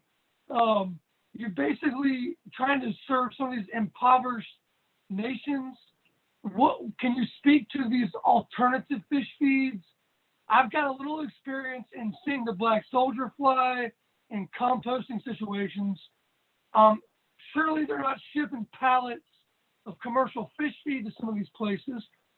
Can you speak to some of the different feeds that you're seeing improvised with? Well, of course, that's where tilapia and also Australia's jade perch are a wonderful fish, because they will eat just about anything. I mean, really, from the vegetable world, because they're both, primarily vegetable eaters, and they will eat anything. We found with our jade perch, we can feed them pumpkin, avocado, cabbage, lettuce, and any combination of all those things, and they'll eat it all and do well on it. And, looking to the future, when fish meal might become nearly impossible to get. Those are the fish that are going to do well and will be very important to providing protein for people. They'll be the fish that will be important. Certainly not salmon or fish like that. So you know, that's the way of the future, I think. I mean, it hasn't struck us yet, but you know, you hear a lot of people talking about the day when fish meal won't be available anymore, and you know who's going to suffer more than fish people will be pig farmers, because pig farmers use a lot of their pig feed, their pig pellets, etc. has got a high quantity of fish meal in it. So, you know, we should be doing research in that. Someone should be. I think, once again, that's the Aquaponics Association should be leading the charge in that, and probably the aquaculture associations around the world should be leading the charge in examining that. But the fish of the future are definitely tilapia and jade perch, maybe to a lesser extent carp, and a few other varieties that are vegetable eaters, but they're certainly not going to be fish that are you know, meat eaters, for the want of a simple explanation, because they're very hard to feed on artificial food. Very difficult. Can you elaborate on why fish oil is going to be projected to be gone? Well, because of the moment, the fish meal, that is, not fish oil, fish meal, because at the moment it's produced by companies that process seafood. You know, the catch comes in, or it's done on board boat where the fish are filleted, and the skeleton, the guts and the head, etc., are then cooked and dried and turned into fish meal. That's where it's coming from now. But of course, some of the alarmists out there, and maybe they've got a point, are now accusing fish people of going out of the ocean and just catching fish to turn into fish meal. That's not true. That's not happening yet. It might happen one day, I don't know. But obviously, as the fish stocks in the ocean are fished out, which they are, a lot of parts of the world, they're being fished out. They really are. Because in Asia in particular, you know, their primary source of protein is fish. That's what they eat. And, you know, if the fish stocks in the world get run down, then land-based fish farming is going to become very, very important, and also varieties of fish that can be fed on land-based fish foods. You know, alfalfa, for example. There's lots of things that are really good to feed fish on, and I'm talking about jade perch, silver perch, and tilapia. Do well on all those mixtures of those foods. They grow and do very well. You know, but right now it's cheaper and easier to buy fish pellets. But the day is going to have to come when we're going to have to think very seriously about it and what we do. I'm always amazed what jade perch will eat, actually. We did a trial for 12 months. We ran 2 fish tanks side by side in the same system. So they're sharing all the same water, everything else. And we fed one tank on commercially available fish pellets, and we fed the other tank on a whole lot of different concoctions we made up out of all sorts of different plant things. And at the end of the 12 months, we put 60 fish in each tank. At the end of the 12 months, not one death in the plant-based fish tank. The commercially available pellets, we lost about 4 fish, and there was no particular reason for that. It's just the way it worked out. But at the end of the period of time, the fish that were fed on the plant-based diet were about 15% lighter in weight. When we butchered some of them, they had very little fat in the cavity of their body, whereas the ones on commercially available fish pellets had lots and lots of fat in the cavity of their body. So without doing any elaborate lab tests, you could easily argue that the vegetable-based fish were probably a bit healthier, and they certainly looked okay and they performed well. So, you know, it can be done. It can be done. There's no doubt about it. It can be done. Murray, what are your thoughts on genetically modified fish coming into the aquaponic market? Don't like it at all. You know, all too often, the industry doesn't want to solve the sustainable issue by coming up with a new fish feed. They want to come up with a new modified option for us to have more fish. So can you speak to GMO fish, GMO breeding? We see the GMO salmon coming out. Is that on your radar for anything in our industry? I think it's an absolute disaster, personally. I just don't like it. I just think we should stick with Mother Nature, you know. And why do we? Pardon my cynicism, you know, if I'm wrong here, but I just think a lot of that stuff comes about because the corporate world wants to control you. They want to have a product that you've got to buy from them. And so by GMing something, they can make it into a unique product that you have to buy from them. And they can think up 5,000 reasons why it's a good idea.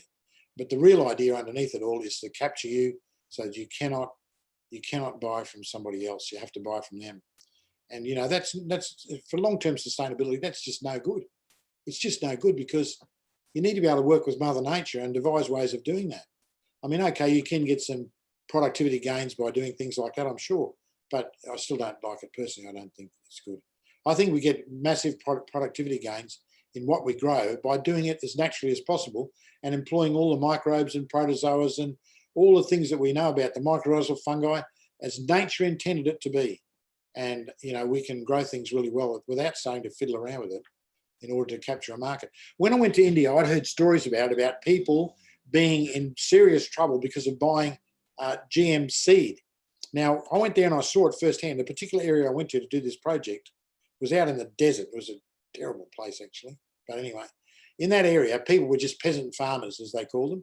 And the smartest guy in the area would earn about $200 US dollars a year. That was him and his family's entire income.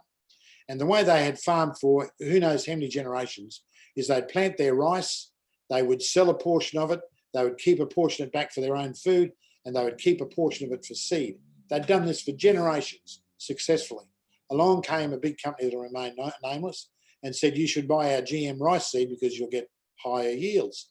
So that with their meager amount of money they got, they bought GM rice, planted it, and they did first year. They got a higher yield. But of course, Mr. Farmer, who'd been doing it for who knows how long, and his dad before him, sold a portion of the crop, kept some to eat themselves, and kept some for seed. Of course, next year they planted the seed, and guess what? They got only half the crop. But they'd now lost their original seed because they thought they didn't need that anymore. So they'd either eaten it or sold it. And now they're in a real jam. They've got GM seed that's now a generation old that doesn't grow very well anymore. And they haven't got any money to buy any more.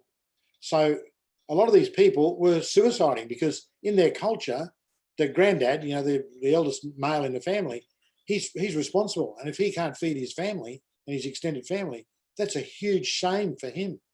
And these people were committing suicide at an astonishing rate. And when I was there in the place, people were telling me these stories. And it's an absolute dreadful, dreadful thing to happen to people, to have that happen, to completely destroy their livelihood and their ability to grow their own food. And I think that's on a small scale, as tragic it is. I think we could see the same thing happen worldwide if we're not careful, where we don't preserve, original seed varieties, original fish varieties, and all that sort of stuff that have survived on the planet for who knows how many thousands of years. And all of a sudden in the 20th century or 21st century, we decide we're going to manipulate it all and change it all. There's only one reason, in my view, behind it, and sorry to have this rant, and that is corporate greed. Quite frankly, that's what I think. Well, when you said about, I wanted to add to that too. We had just talked about a couple of days ago about the cassava virus, mosaic virus. So they did a genetic modification study where they tried to modify the cassava mosaic virus, one of the most common diseases for a lot of plants and a lot of bulk cassava production with CRISPR-9. And what it did was it taught 40% of the virus how to use CRISPR-9 to more efficiently kill plants. So, because these things can do horizontal gene transfer, you have to be way more careful with with plants than you do with fish that don't have the potential for horizontal gene transfer. Mammals don't, I can't touch you and transfer genes. That is not the case for plants. So, we have to be careful. And the fact that mechanisms that work for a lot of the other creatures that we've been working with gene editing with simply are far more dangerous with, plants and other types of microbes because of this horizontal gene transfer that can, we talked about with the cassava virus, it immediately eradicated the entire field 10 times as fast. On top of that, did you see just recently, I don't know if you guys remember, but a little while ago, they tried releasing genetically modified mosquitoes in hopes of knocking down the population of actual mosquitoes, and then they accidentally made super mosquitoes. The study just came back on that and found out that, because originally it was designed so that all of the new mosquitoes would be male, and they would transfer their genetics into the gene pool and would kill off the. It was in Rio de Janeiro. Yeah, and so but what actually happened is they just bred super mosquitoes that are now more resilient than before. And their plan to not have them repopulate completely backfired.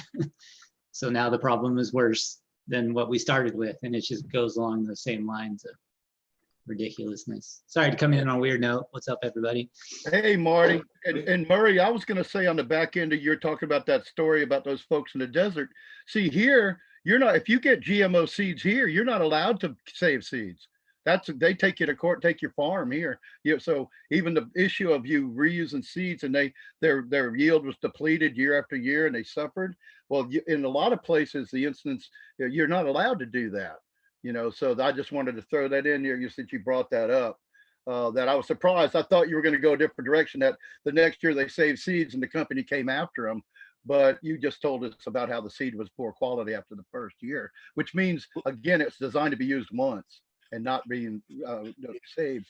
There's not much you're not going to have much success in court trying to sue a farmer whose income is $200 a year. but it's chronically bad. And like Marty has just expressed, the mosquito thing. I mean, we just shouldn't play with that kind of stuff. Right. I agree. And back to Brooke on the fish, I had to say something. At least genetically modified fish, if there's one positive note, they won't fly through the air and land into your tank and ruin your fish, your other fish. All right, I got to laugh. Okay. No, Marty. Oh, go ahead. I know Marty had another question, a couple questions for you. Oh, well, actually, I just wanted to thank you. Murray, when I first started doing aquaponics years ago, yours is one of the few channels that I was able to follow. I'm sure like many people have already told you before, but just wanted to say thanks for putting out so much content that's knowledgeable and on point. And I was able to kind of, pick that up and take it into the cannabis realm. And that's where I ran into Steve and we started this podcast. And so just thanks for all the stuff that you put out there for free, and just really appreciate it. That's good. Thanks for saying that. It's nice. No problem. You have a book? I keep telling my wife that. Do you have a book? Yeah, so you have a couple different forms of media for people to educate with aside from your class as well. You want to mention that before we let you go? Well, the first one is our aquaponics design course, which is online, and the other one is our aquaponics masterclass, which we do here in Australia. And we're just about to ramp up some other stuff. We've got another website called murrayhallam.com, which has got about 25 or 30 instructional videos in it. That's free. You just got to go in and sign up and go in there, and you can see them. And we're just about to launch another similar kind of service, a blog, even though blogs in some ways are a bit old fashioned, I guess. We're just about to do that. So that's got information in it for people. We believe we've got a bit of a mission to try and educate people around the world about aquaponics and how good it is, and extend that off to other forms of regenerative farming, like you were mentioning earlier. Aquaponics is not the only thing that you need to be able to understand and do, but I think it's going to become increasingly important, and probably very quickly, more quickly than we realise, for people to learn how to grow some of their own food. Because if they don't, they might find the pickings a bit thin. Absolutely. We're going to be the only ones with food when the lights go out. Yeah. All right. Well, is there anything else you want to mention? How do people find you if they want to find out more, learn from you and in your communities? And I'll make sure all our main website is aquaponics.net.au, and AU means Australia. So it's just aquaponics.net.au. That's it. That's our main website. And we've got a variety of other things we do off that, but you can find me on aquaponics.net.au, and to send me an email, I always try to answer them. Sometimes I miss one, but I get an enormous amount of emails, which I'm sure you do too, Steve. But yeah, try to work our way through them every day and get them done. So I really like getting emails. It makes me feel like I'm needed. You know what I mean? All us blokes like to be needed, don't we? For sure. Marty and I regularly send each other really funny questions that we get asked. I sent you a good one the other day. What was it? I don't know. Someone was telling me that they could they could breed a plant a couple of times and then crossbreed F1s and have completely consistent offspring after just a handful of breeding. Yeah, that was part of their Do you business. not even know what an F1 is? Like, so you Yeah. get all these comical ones, or like, you And know. it was so like, it was so brief too. It was just like, it's like mention it in passing. Oh yeah, I'll just go ahead and do this thing that's really never been done in breeding before. I'm sure it'll happen for me though. You know, like it was just, it was classic. I reckon we should get together one day and do a collection of funny emails. Yes, we should do and silly questions. I've had people ask me if they could use Windex to kill aphids. I've had people ask me if they could use OxyClean because, you know, it'll just add oxygen to the water, right? And I've had people ask me if they can pleasure themselves to feed their baby fish. Because, you know, it's a small moving thing that it's the same size as the baby fish. You name it. I've had ridiculous questions. People ask you with the completely straight face, 100% serious, completely serious, asking these ludicrous questions. Or like if your plants and your fish can survive a methane gas leak.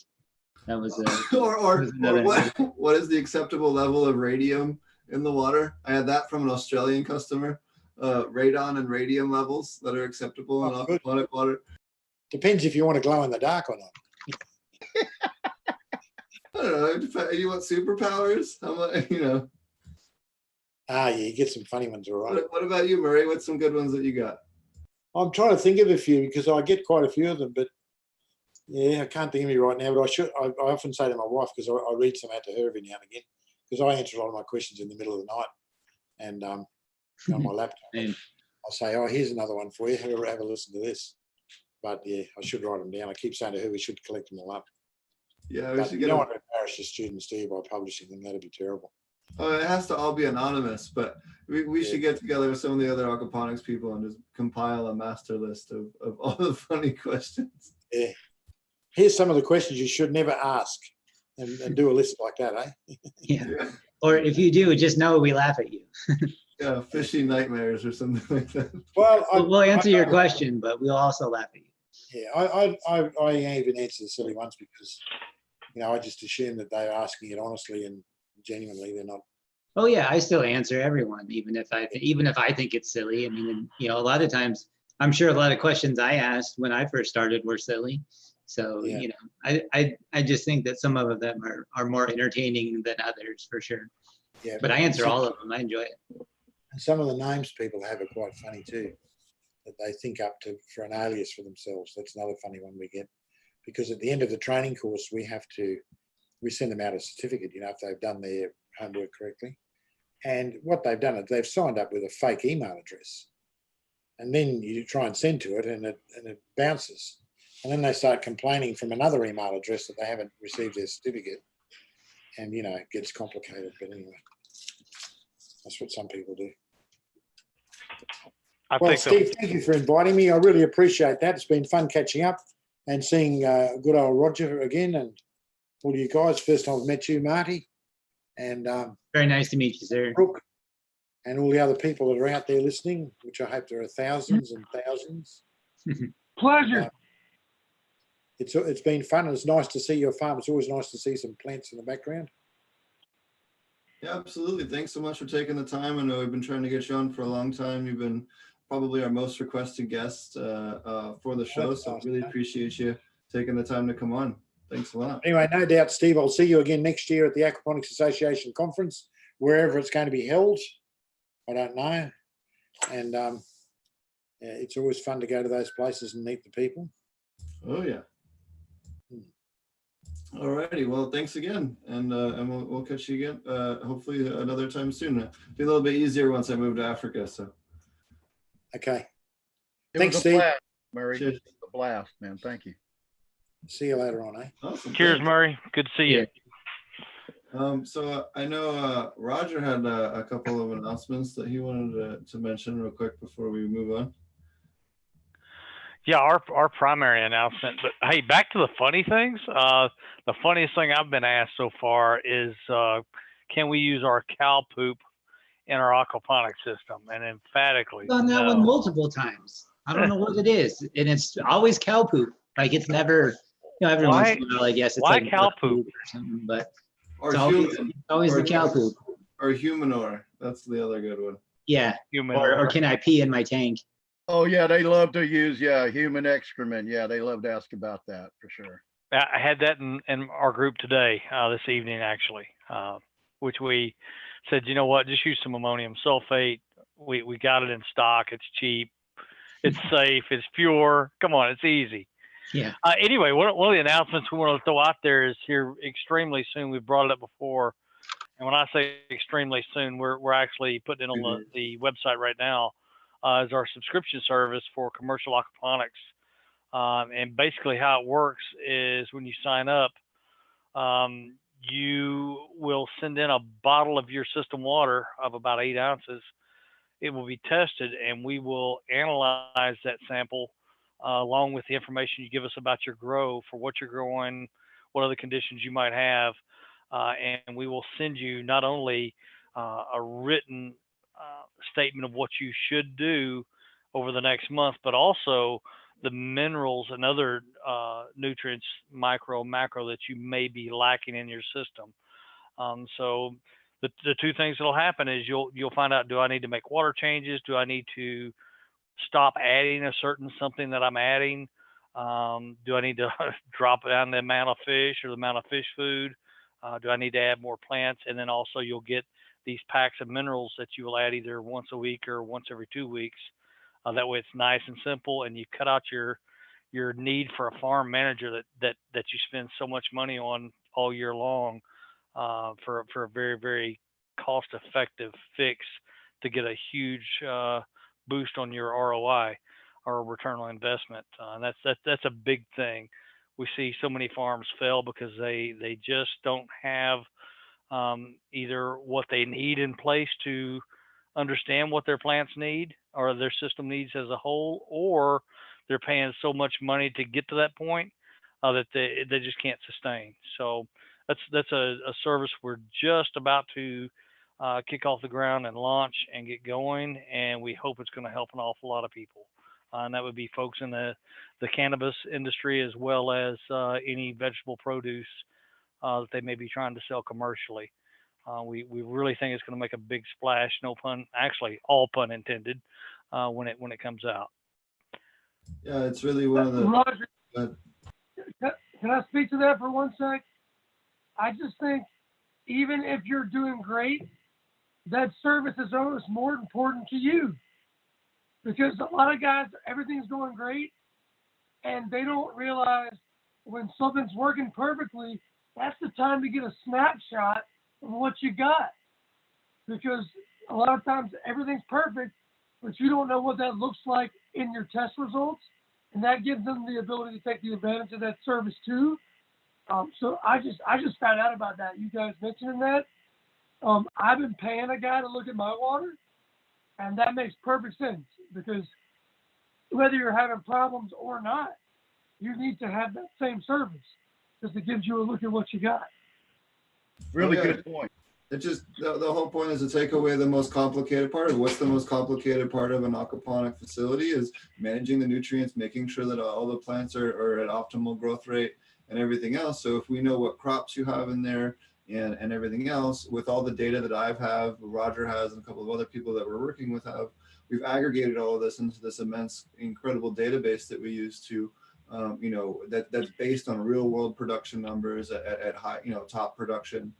In aquaponics specifically, and then giving you, not having you weigh stuff out on a scale, not having this complicated, not having to rely on an employee, tear the package open, pour it in, just completely take away, any of the complication and any of the hard parts, so that your farm manager can focus on working with the other employees and getting crops rotated and getting seeds planted and making sure there's no bugs in there, and just focusing on actually running the farm rather than trying to sit here and manage the nutrients, and just removing that whole portion of and complication from your farm manager's day-to-day tasks, and just having him fill up vials and put them in the mail, and then follow the directions that he gets in the mail, and just makes it brainless. They're great service, guys. Yeah, plus it gives you like a documented baseline to go by too. I think that's kind of what Brooke was saying there was that it gives you like, just because things aren't going wrong doesn't mean that the data doesn't have value. Like maybe you'll get a really great producing, run, and you'll be like, oh man, well what was different about that one? And you can go back and look, right? Like you'll have it you test after test, as long as you're doing it every month, you can come back and check on it. So just by having it done and getting it back, it'll give you a record of it. It's kind of like I'm kind of a picture bug, so I'm always in my garden taking pictures of stuff, and I can always go back. That's how I figure out when I do everything, is by going back and looking at when I took the picture of it. So that's when I transplanted, right? Because I took a picture of it and posted it to Instagram or whatever. It's going to be kind of like those test results are going to be like that. You'll be able to come back and reference them over time. Since it's a month-to-month thing, you can come back and check on them. Absolutely. The same thing. Oh, go ahead. Go ahead. Steve, you're up. Oh, go ahead, Roger. All right, and the same thing with. Oh, I thought I was. I started to say something. I yielded to Steve, and we got. Yeah, I just want to say real quick. The same thing goes with natural farming. It's a good idea to take soil samples more than once, just when you're setting up your farm. Take soil samples a couple times a year too, when things are going good or bad, or not as bad. I love that idea, Brooke. Great idea. I yield. Go ahead, True Aquaponics, Roger. So we got to change my name or something. Yeah, one thing we've seen that people don't understand at all, and it's not taught in the aquaponics industry at all, whereas in soil farming it is taught, is the minerals or the nutrients that plants need. We see it all too often. People say, hey, you need fish, you need water, you need some kind of grow media or raft bed and biofilters, and throw some feed in there and go. Well, that looks good for about a month, maybe a month and a half, and then it starts to fall apart rapidly. So I see the other Rogers flipping out. So I'll yield to him for a second. Oh no, I think he's just stretching. No, I was grabbing my my little thing. He's grabbing his stash. Oh, geez, he's killing me. He's killing me. Oh no, yeah, I was reaching up to my. I've had multiple friends talk about kind of like what Roger was just talking about. Like you take your sample and then you just amend what you're missing. And I've had multiple people do that, especially with outdoor grows around here. A lot of people have been doing that, and not one of them has been disappointed. Usually it turns out better than other runs in which they just amended everything. And so, coming from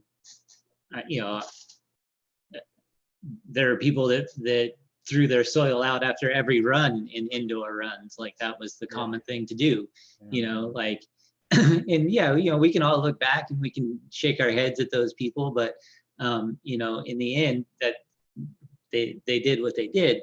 So the reality is, coming from there all the way to where we are now, sometimes we're going to look back and be like, you know what, that wasn't the best idea, but doesn't mean we have to continue to do it.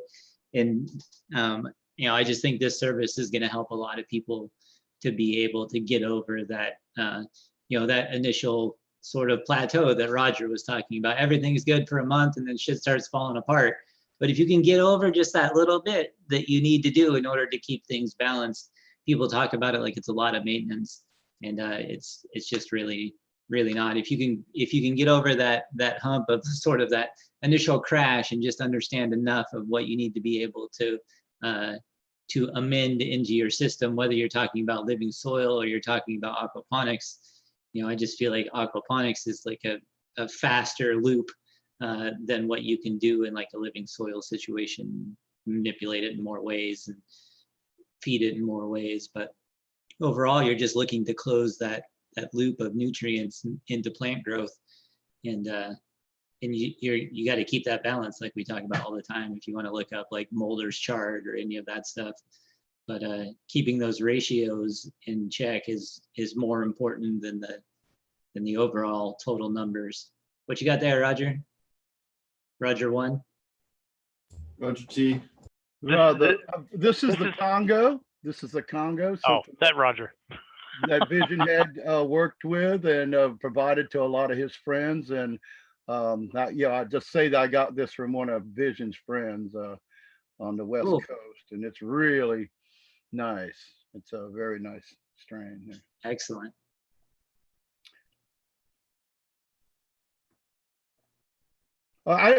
Since it's open in the dead zone, I want to say, Rogers and Steve, I love this idea you had the whole time. I think it's great. In fact, I haven't. I mean, I think I asked this before, but is it open? Are you guys open to just doing if we send, or is it has to be the subscription? Say I want to have water samples, can I send them to you, or is it only if I'm going to do it for my aquaponic system? Are you going to do just water samples that tell people what's in it and what they might need to add? Or is it, I think you got the question. Yeah, it's subscription only. We're not just going to do open testing because it would burn up our test too quick. And what happens, it's kind of what you're talking about. We don't really tell you what you need. We tell you what you're doing too much of, or if you need to do a water change, and then we send you what you need in a packet that, like Steve said, you rip it open, you dump it in, and you walk away. That way there's no thought to it. We want to take that process completely out of the farmer's hands. That way he doesn't have to worry about it, or she doesn't have to worry about it. They send the water in, it's tested, we analyze it, we put together the packet, and we put together what's necessary. Don't set your hair on fire. We put together what's necessary for what you need to do in a plan of action as far as any water changes need to happen. Less fish food, different fish food. If we see something weird in there, which does happen, some of the cheaper fish foods may have some things in it you don't need or don't want in your aquaponic system. You darn sure don't want to be getting that stuff in your produce or in your hemp or cannabis. So it is a subscription service where you will send in your water and you will receive something back, not just this is what you need, because the problem with doing that is 1 month you say, okay, you need to add this much iron, this much potassium, this much this much that. The next month it'll be different. And if they get it once, they're going to think, okay, that's all I need to know. And they're going to run with that for 6 months. And 6 months down the road, they're going to have toxic levels of something or not enough of something because things change over time. Or the system balances out from month to month as we send them what they need and tell them what they need to do. But if they quit the subscription and just keep going on, if they knew what was going into it every month, and even with it changing a little bit from month to month, in time, it's going to get out of balance. So the subscription is really the best way to go. That way you know exactly what's going on at all times. Would you quit kissing me? So you're basically, yeah, and I know you said this right up front. This is really a higher percentage of this business is based on beginners and new commercial growers, as opposed to, because I want to play devil's advocate on the other side, is if I had a testing thing and sent you a packet of stuff, you or Steve, because I know we're all kind of anal about our systems and how they're run, would you just take a packet and dump it into your reservoir? Well, it does come down to a certain amount of trust. Right. Do you trust me when I say this is what you need? Or do you trust our group when we say that's what you need? Do you trust our group when we say, hey, you need to change out 30% of your water because your phosphates are too high, or your nitrates are too high, or you got too much pee in there because you've been peeing in your tank instead of letting the fish do it. Too much sodium in that from peeing in it too much. Yeah. All right, good answer. I didn't want to mess with you, but. Oh no, you're not messing with us. It's good questions and questions that people should ask and have answers to. That way they know they can trust us on the back end. Up front, the first time around, yeah, it's easy to trust somebody, but if they worry every night that, hey, maybe they're sending me something I shouldn't have, that's a bad thing. So those questions need to be asked up front. I still love it anyway. I mean, love it either way. But I mean, yeah, I love when y'all came up with that. I'm like, damn it. Another thing, but I mean, it makes sense. It makes sense to do that. And I wish you all the luck, and I hope it goes through the roof, man. Because you are definitely providing a service that will help a lot of people. because there's so many people that are out there that just can't manage.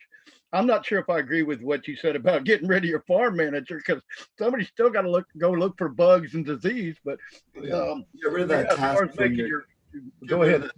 Get rid of that task from your farm manager's plate, really. Yeah, that's more like, yeah, it's like, because you still got to have somebody that is watching out over the health of the plants. Yeah, and somebody needs to be there live to say, okay, something doesn't look right, and then come back to us if we're working with you and say, hey, this doesn't look right. Can we run another test and see what's up? And absolutely we will, just in case something's out of round. We don't want any mistakes, and that doesn't help you or any customer down the road if mistakes are made, whether it be by us or by the lab or whatever. Maybe you missed throwing in a dose, or you doubled up on a week and threw 2 doses in because you had too much beer the night before. Who knows? It happens. It happens. We're human, so mistakes will happen. So we want to make sure somebody is watching for any issues that may be arising. But other than that, I think it's a great service. And yeah, I shouldn't have said get rid of your farm manager, because, like you said, somebody needs to be there, whether it be yourself or somebody else running the rows and watching for something that may or may not be going wrong, or even watching for good stuff and sending reports back saying, hey, this is what's happening. It's great. That way we know we're doing a great job. So are you going to also, are people going to be able to send you images? You're going to be set up to intake videos or images when people have problems? Absolutely. Absolutely. We all have email. Yeah. Okay. All right. Well, because that's the concerns. Anybody out there listening, they're going to have all these concerns. It's a new service. It's a new kind of service. There's not really anything like it out there, as far as I know. At least not in America. Who knows? They might be in Australia, thanks to, Murray, but there's nothing like this. So again, kudos to you guys for coming up with the idea and implementing it. And I wish you all the luck, man. Yeah, I know Roger's been putting in a lot of hard work getting the website ready to launch and everything like that. And I've been helping him get a lot of the other back end stuff going. So there's one heck of a storm going on here. So pretty gnarly. Are you still in Okie, Steve? No. You're out of Okie, getting prepped to go over to Africa. So are you still in Oklahoma, basically, is what I was saying. No, I got all my stuff packed and just getting ready to ship out. So good for you. Good for you. Is that what she's doing? She's loading up the seeds. Yeah. She's like, the sooner he's out of here, the quicker I get the house to myself. I know what's up. I know what's up. Oh man. Anyways, what else is new with you and your growing? I know you're about to get hit by a storm there, Roger. And Marty's getting hammered too right now by a storm. Yeah, it snowed like half the day today. They let me go home early, which is my last day, so it was kind of funny. But it worked out for me. So yeah, I got but it's also getting like 40-mile-an-hour gusts. They closed down I-5. They had a couple of big rigs get blown sideways. So they were like, well, we'll take a break for a little while. So I think it's opened back up again now, but usually they'll open and close it a couple of times. But we're supposed to get 6 to 10 inches of snow, I think, here, which is not that much, but it's pretty good for this area where we usually get like 1 to 2, And I know I talked to Scotty today. He got hammered up there in Fort Collins. If you guys don't know Scotty, they had their PayPal shut down. Dragonfly recently had their PayPal shut down as well. Why? Just because they're being accused of cannabis-related products. Because they're weed snorters. Because we're weed companies. Yeah, just crazy stuff going on with that. There's a lot of PayPal accounts down lately. So, watch out. But I was talking to him, and so be sure to go check out the Dude Grows. They switched everything over to Patreon. If you go check out the Dude Grows, they have some information on there. If you had a subscription with them and supported them in the past, please go help them out and switch over to their new platform, because they really got screwed over and they lost quite a bit of money in that whole thing. So really, They've been a big supporter of the community. They put on multiple events per year just to support the community and get together with their fans and other cannabis people. And they really do put a lot of great information out there. So if you have supported them in the past, or if you want to support them in the future, please go check out their Patreon and help them out that way. It'll mean a lot. And They were are really all supportive around of us, cool too. ass guys too. Oh yeah, and they've been on the show a bunch. We've Scotty done was on shows early, there. right? Like he was one of our first, not Yep. first, but relatively soon. Yeah, and I was one of their first guests on their show way back in episode 41 or 40 or 40. I don't know, something between 40 and 43. One of those. He's been on what, 3 or 4 times? Got like maybe? 500 shows, doesn't he? I was gonna say I think I've been on 5 to 7 times at this point. I just come on regularly every couple times a year. I hop on. I'm on one of them, just on the phone. Oh yeah. Just ranting Yeah. about legalization. He was like, "Yeah, dude, just go nuts." I So was like, let's- "Okay, so I can let's- do that." Let's get into that, because that was something that I wanted to at least talk about. So Brooke, please tell us what the fuck happened today. I'll let you tell everybody. Well, today, or which day? I mean, every day it seems like something crazy's happening. Most recently, I'm still shaken by the USDA interim rules. That's my biggest upset recently. Is there something else I don't know about that happened today that you might want to tell me? I don't know. Oh Jesus! Fish Oh. are jumping. Hold on. Let me just. How good or bad of a day are you having before I make your day a lot shittier? Okay, so I'm being 100% serious. I'm pretty much up to date on stuff, but I do live off the grid in the middle of nowhere. And so maybe you are about to break some bad news to me. I don't know. What's up? So let me make That was sure. a cat. I heard about some FDA letters. I've seen a lot of Okay. different stuff. What happened? Tell me. This is hot off the presses today. This morning. This is literally made me want to pull my dreads out and punch a wall today. What you need to know about CBD and what we're working to find out. The FDA approved only one CBD product, a prescription drug product, to treat 2 severe forms of epilepsy. It is currently illegal to market CBD by adding it to food or labeling as a dietary supplement. The FDA has seen only limited data about CBD safety, and these data points are real risks data point to real risks that need to be considered before taking CBD for any reason. Some CBD products are being marketed unproven medical claims and are unknown quality. The FDA will continue to have public. Now this is okay. So that's okay. Normal bullshit. Okay, this is where it gets stupid. The CBD is the potential to harm you, and harm can happen even before you become aware of it. Total bullshit. CBD can cause liver injury. No documentation for that whatsoever. CBD can affect metabolism of other drugs, causing serious side effects. We know that CBD works on the CB1 receptor in that it has side effects. That's a well-known, well-established, well-documented in medical stuff in the United States even, but also in Canada and Europe.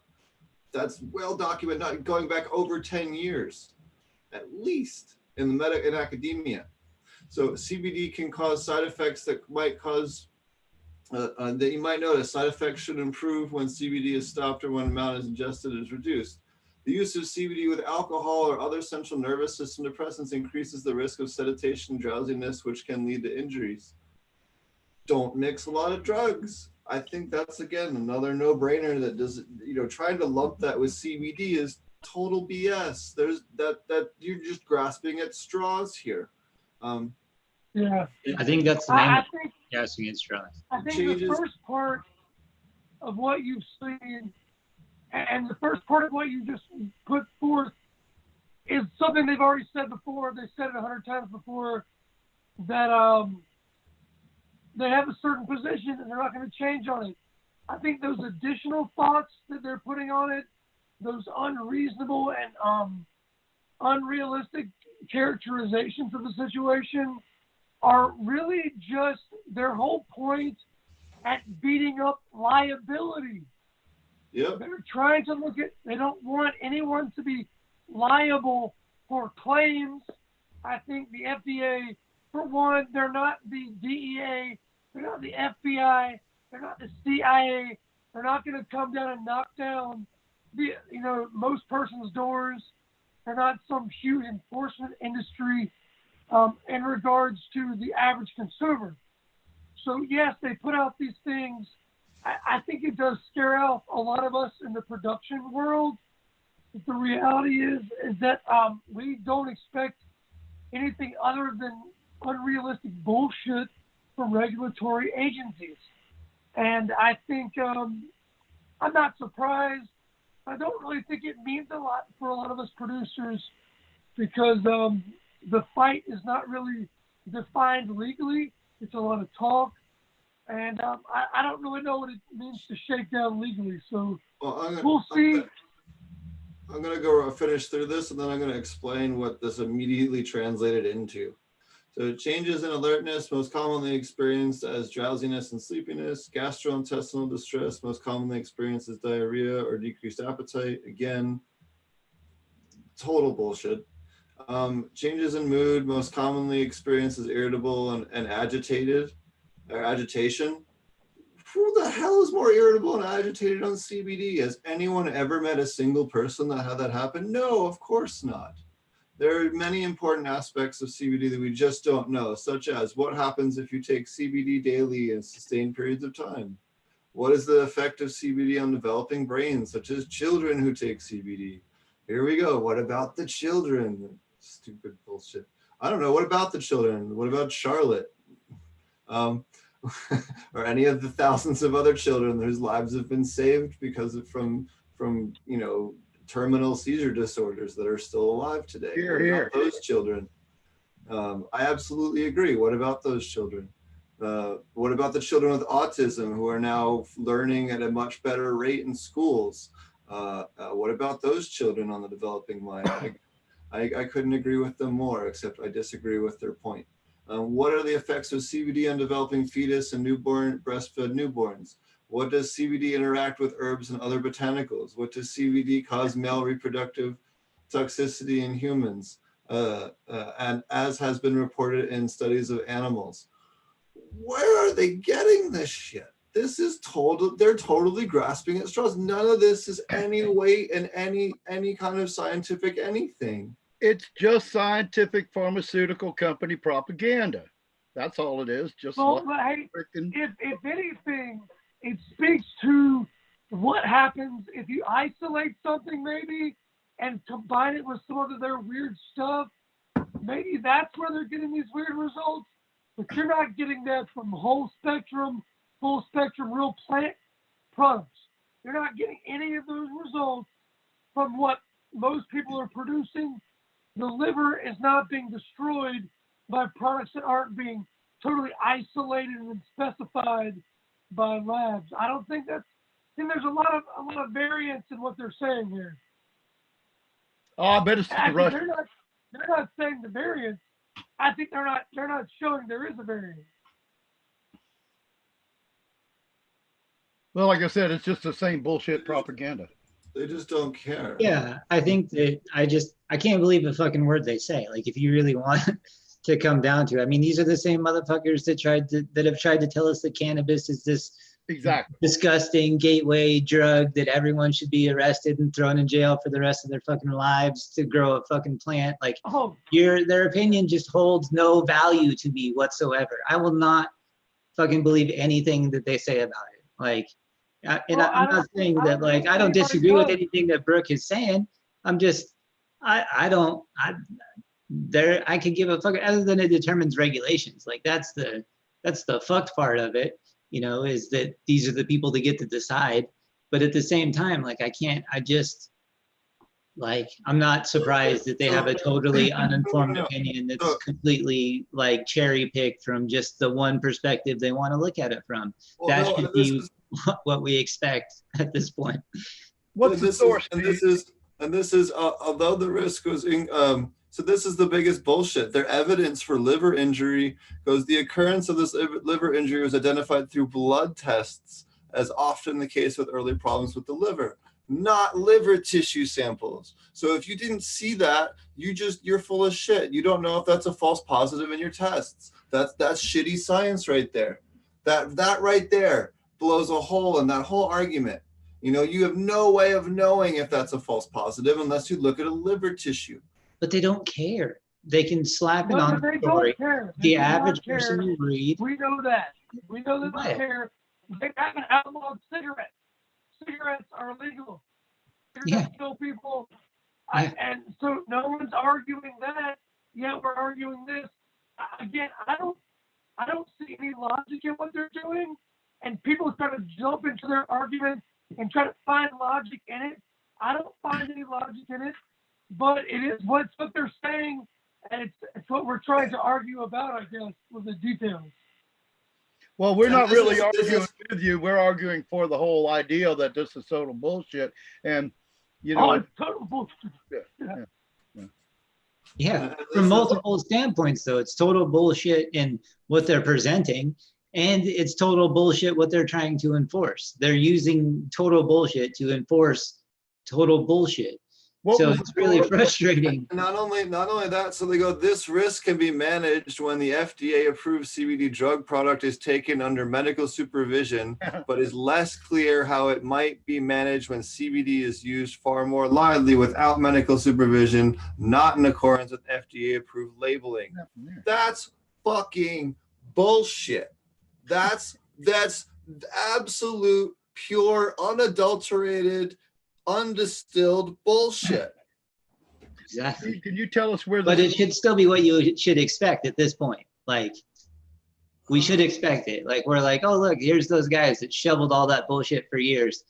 Oh, look, they still have bullshit. Like, we shouldn't be that surprised. Like, that's my only perspective on it. Like, that's it. Why would you think the best thing to happen to the American farmer, to the American consumer, the American economics, the American everything, why would you think they were just going to hand that to us and let us have it? Let the working class, the real people have it? No. Yeah. They're going to. You know, they were and like, oh shit, they're making some money now. You know, they're like, we're going to need to put a hold on that. You know, like, and I have a firm belief that that's what happened with the medical cannabis market. Like, look at all the successful medical markets, but prior to any sort of recreational, they're all fucked. All of them. California, fucked. Oregon, fucked. Colorado, fucked. Washington, fucked. Like, all the medical markets, which were perfectly fine and very profitable for a number of years prior to recreational cannabis, are all pretty much screwed. Like, does Washington's even exist anymore? I don't think so. Like, they might be done, right?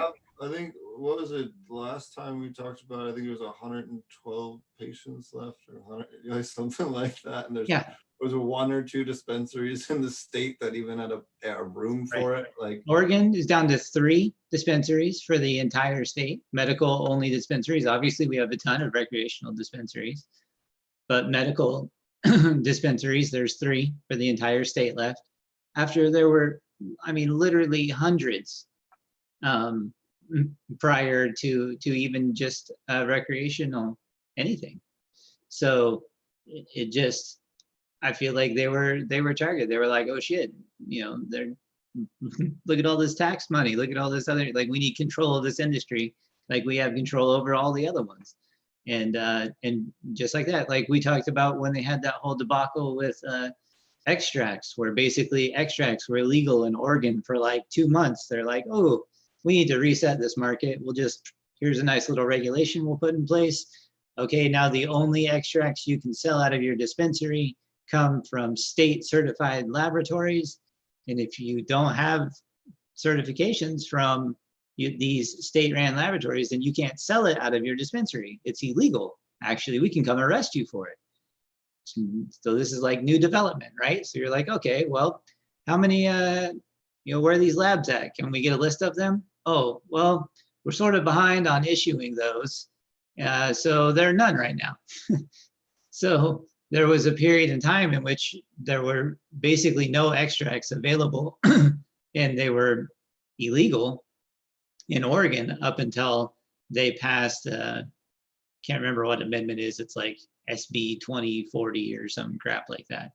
And then they passed that, which allowed them to sell some of the product that was already on the shelves, because people are going to lose a shitload of money. So they use it as compromise, and that's when a bunch of other shit happened, where it gave, essentially the same bill gave them the opportunity to declare it an agricultural crop and put regulations on it, even though they weren't supposed to. So that's how they sort of like backdoored into all of that. But just like that one little thing of saying, okay, well now we're going to require this certification that, by the way, nobody has.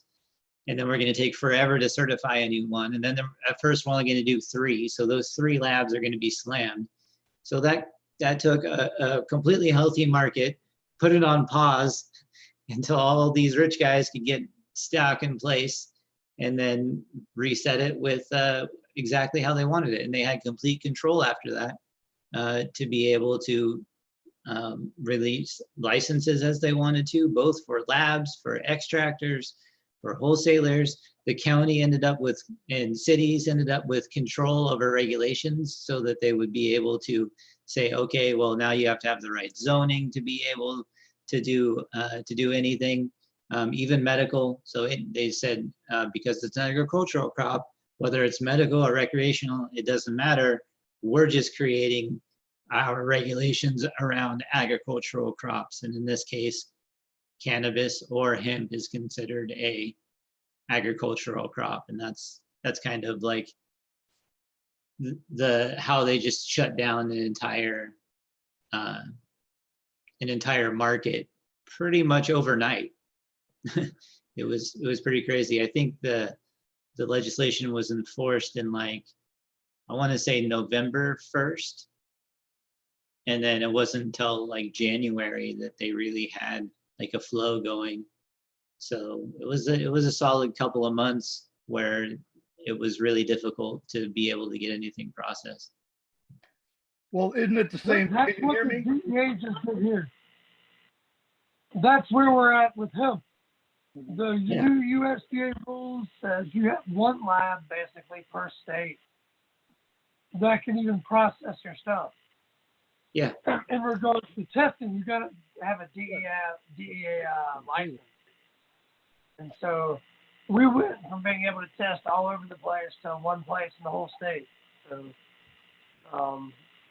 they basically regulate into prohibition. Yeah, that's exactly what it is. It's just another form of prohibition, just enforced by different people. Instead of being enforced by the cops, you get enforced by the local mafia, your county agents that come out. And like, even if you want to be completely legal and everything, everybody's getting their cut, you know. And I always compare them to the mafia, because that's basically what they do. They come over to your house and they say, hey, I see you got some plants back there. It'd be a shame if someone fucked with them, and you should pay me some money to make sure that my friends don't come tear all your plants out. That's basically what it is. Like, if you really want to break it down to that, like, they can wear whatever uniforms they want to identify themselves, but you know, like, that's a mafia. It's really not any different. It's extortion, in my opinion. And you know, it happened and happens a lot. It happened again this year when they now have a new task force for targeting illegal grows. So basically they backdoored again around, they're not supposed to use any funding to go after growers in medical markets. And they figured out a way to get around that by establishing this special task force, so that they can specifically target what they deem as illegal grows. But in this point, what they included as how they determined what is an illegal grow could even include a grow that's outside of compliance. So basically it allowed them to like let's say that you had they found a worker that didn't have an OLCC license and there was a complaint filed. It would allow them to monitor and essentially investigate you just for being out of compliance. So they could tap your phones, they can surveillance your grow, they can inspect it, like they get, essentially all this stuff just from being able to have a complaint filed. So it's basically licensed to go after any grow. Like all you have to do is have someone file a complaint, and even an anonymous complaint, probably from a cop, can now put you under surveillance. So it was definitely this special task force in Southern Oregon has definitely got a lot of people on edge, even people completely on the up and up. Yep. Smaller growers are going to get targeted again. It's Yep. basically And what it comes down to. Because it wasn't wonderful enough, they're raising taxes again in California. Oh yes. Isn't that awesome? It's fucking great. Anyways. Yeah. Well, they'll still get up there to where Oregon is. So I think Oregon, that was another thing that they passed after the fact. I don't remember which bill it was or whatever, but they had to limit the taxes because people went so crazy with it at first. But yeah, so I think now it's a maximum of 23%. So it's pretty outrageous. So if I remember right, it's 18% for the state, and then it's like the city can opt in for 3%, and the county can opt in for another 2%, or something like that. It's some variation like that. And but I think the total is 23%, if I remember right. Something close to that. What's Cali up to now, Steve? Oh, they're raising everyone's taxes by $130 a pound. Wow. Yep. So good luck doing business there. I have a lot of really good friends there, and like I just straight up, how do these people in the regulatory side expect these small farmers to be able to survive this shit? This is fucking crazy. But they don't. That's I know, but I mean, No, like, really. you would at least try and make it look like you give a shit, at least a little. I don't give a fuck. They never have. Why should they now? No, but usually at least they play pretend at least a tiny bit. Well, that was my thought about it, with the fact that they all of a sudden legalized the CBD across the country. As far as I'm concerned, the guy that legalized across the country didn't have us in their mind. They had what's in their mind. Like Brooke said it earlier, man. I'm so sick of them doing something that's so good for the people, for our economy. We all knew if we could grow hemp that all the farms could come back alive. But what did they do? They legalized it across the board so they could regulate the dog shit out of it and press you down, just like they have with tobacco and with corn and with everything else. So it And when makes did it they a do bigger it? advantage for the high dollar corporate industry to take over and run us out. So we're going to all be back in the black market again. And the gray it's the market. same. I'm telling you, it's the same fucking racket. Because when did they do Yep. it? When did they do it? They did it after they were like, oh, sure, it's legal. Go ahead, grow the shit out of it. Go for it. And they're like, okay, now you've got a huge harvest. Sweet. Nope, you're not going to be able to sell it. Sorry. Too bad for you. Here comes a little regulation. Good luck. Now we're going to shut a bunch of you motherfuckers down. And all of my friends are going to have a much better market because you guys aren't here. All my property values are going to go up because my regulations are going to have zoning involved. So all of my friends with all of the EFU land that they've inherited from their grandfather who stole it from someone is now going to get 3 times richer because they can sell their property for literally 3 times as much money. I think that's only part of the story, though.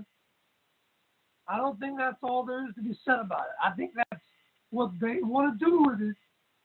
But I think Sure. there's still a movement. There's still small farms, not just 1 or 2, but like 1 or 200,000 of them. There's thousands of farms everywhere growing hemp everywhere. These people, I agree. know we're all subject to these regulations, but the thing is this: Gotta supply show- and demand is still in effect. People want to buy these products. Consumers are dying to get this stuff. They want it badly. I don't know how much they can suppress it in regards to that part of it. At least the consumers want it. I can't stop that. Oh yeah, for sure. And we know that for sure. I mean, they even tried to use the cops to stop it for years, right? Like, I mean, we know they can't stop it. Like, they can make it illegal and they can send some of us to jail, but they can't catch us all. They can't stop all of this. Like, it could even go back to being all the way illegal, and they're never going to stop it. And I think that one of the things they may have done this time is open it up to so many people that grew hemp that would have never grown cannabis. And I feel like it really expanded that sort of like base now into a level that I'm not sure that they can contain. You've got a lot of people here in Southern Oregon that harvested a lot of hemp and they can't do anything with it right now. And so it's you know, and a lot of people that maybe would have never grown cannabis and now like basically accidentally grew cannabis. Right? Some people, you know, tried to grow hemp and literally just through inexperience or overgrowing or whatever, but ended up growing plants with too high THC content. And so it really becomes like, you know, they get caught in some of those same ethical questions that I feel like maybe some of them judged other people for previously to this, you know, like it's easy to want to say, you know, take the moral high ground and never sell anything on the black market or have anything extracted or do anything different when it's not your own $200,000 on the line or whatever it is, you know. Like maybe some people are having to look at things from a new perspective, and that can really bring some people together in the long run. And maybe they didn't count on that because there's a whole new level of pissed off at regulations, really that gave us a whole new, the cannabis, I guess, movement, or for really just growing sustainable products. And having only realistic regulations that allowed small businesses to really exist and thrive in the way that people want them to.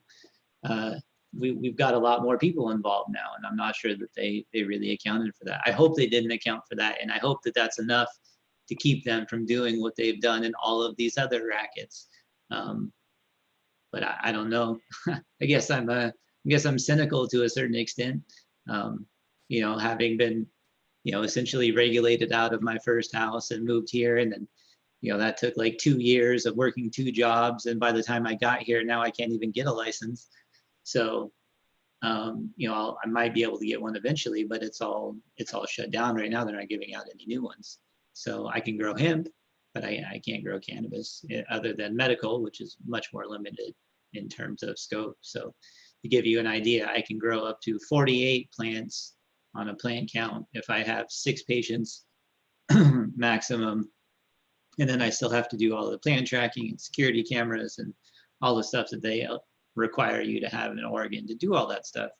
So in contrast, you can follow roughly the same regulations and grow 5,000 square feet in indoor space. And I believe up to it's either a 1/4 acre or a 1/2 acre outdoor. So you don't have a plant count in your recreational. So your first tier, it's, I want to say like $1,500 or something like that, or it was anyway, because you can't even apply for it now. So I'm sure if they ever put another one, I guess, up for sale, or you can purchase them from other people, which sort of makes them more like a commodity now that the state doesn't just hand them out to anyone. But it's definitely disappointing having, you know, I guess been a victim of being put off by regulation in that way, to where, you know, we were functional where we were under medical, not able to do recreational, and then we got medical shut pretty much all the way down. So we went from 48 plants down to 12 if you grow them inside for yourself. So no outdoor. So now here I can do outdoor and indoor because I have better zoning. So jumping through their hoops, but sometimes their hoops take 2 years to jump through. And by the time you jump through them, you know, the market has moved you by. And that's really on purpose. I really feel like that's, you know, like, I really feel like that's something that they wanted to accomplish and did, is put people out that don't have the money to just turn on a dime when new regulations come out. In addition to making all their property values go up. So, you know, it was a rich man's game, and the small guy lost. We went from like 2,000 plus medical growers here in Southern Oregon down to, you know, like maybe 50, I would say now, medical growers around Southern Oregon, patients having to just go buy their stuff at the dispensary because they can't even get a grower. It's almost like a favor that you do for someone to be someone else's grower now, because it almost costs more money in regulation and investment to be able to get everything that you need for the state. And the tracking is a huge pain in the ass. You have to put in estimates all the time into the tracking system. It's a seed to sale tracking system. So you have to get registered clones, and you have to track them all the way through and report them to the state, I think once a month. And you have to do all these estimates, and essentially you could just be off on your estimates and still get in trouble, you know. So it really became much more of a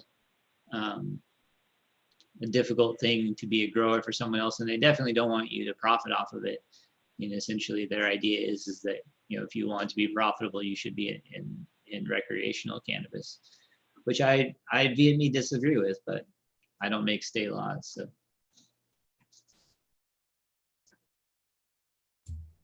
All right. I was gonna say if I could. Oh, what happened there? You there? Oh, Yeah. I was gonna bring this up when, you know, when I got around to my turn of discussing something or what's going on with me, and it's kind of where we fell into it with. And Marty, I'm so sad to hear. I can't, first of all, believe that you don't have, you're still in the same state, but you had a license there, but now you don't have a license because you moved. That doesn't make sense to me. First of all, that's crazy. And No, so I can do medical the same way I was doing medical before. So I can definitely do that.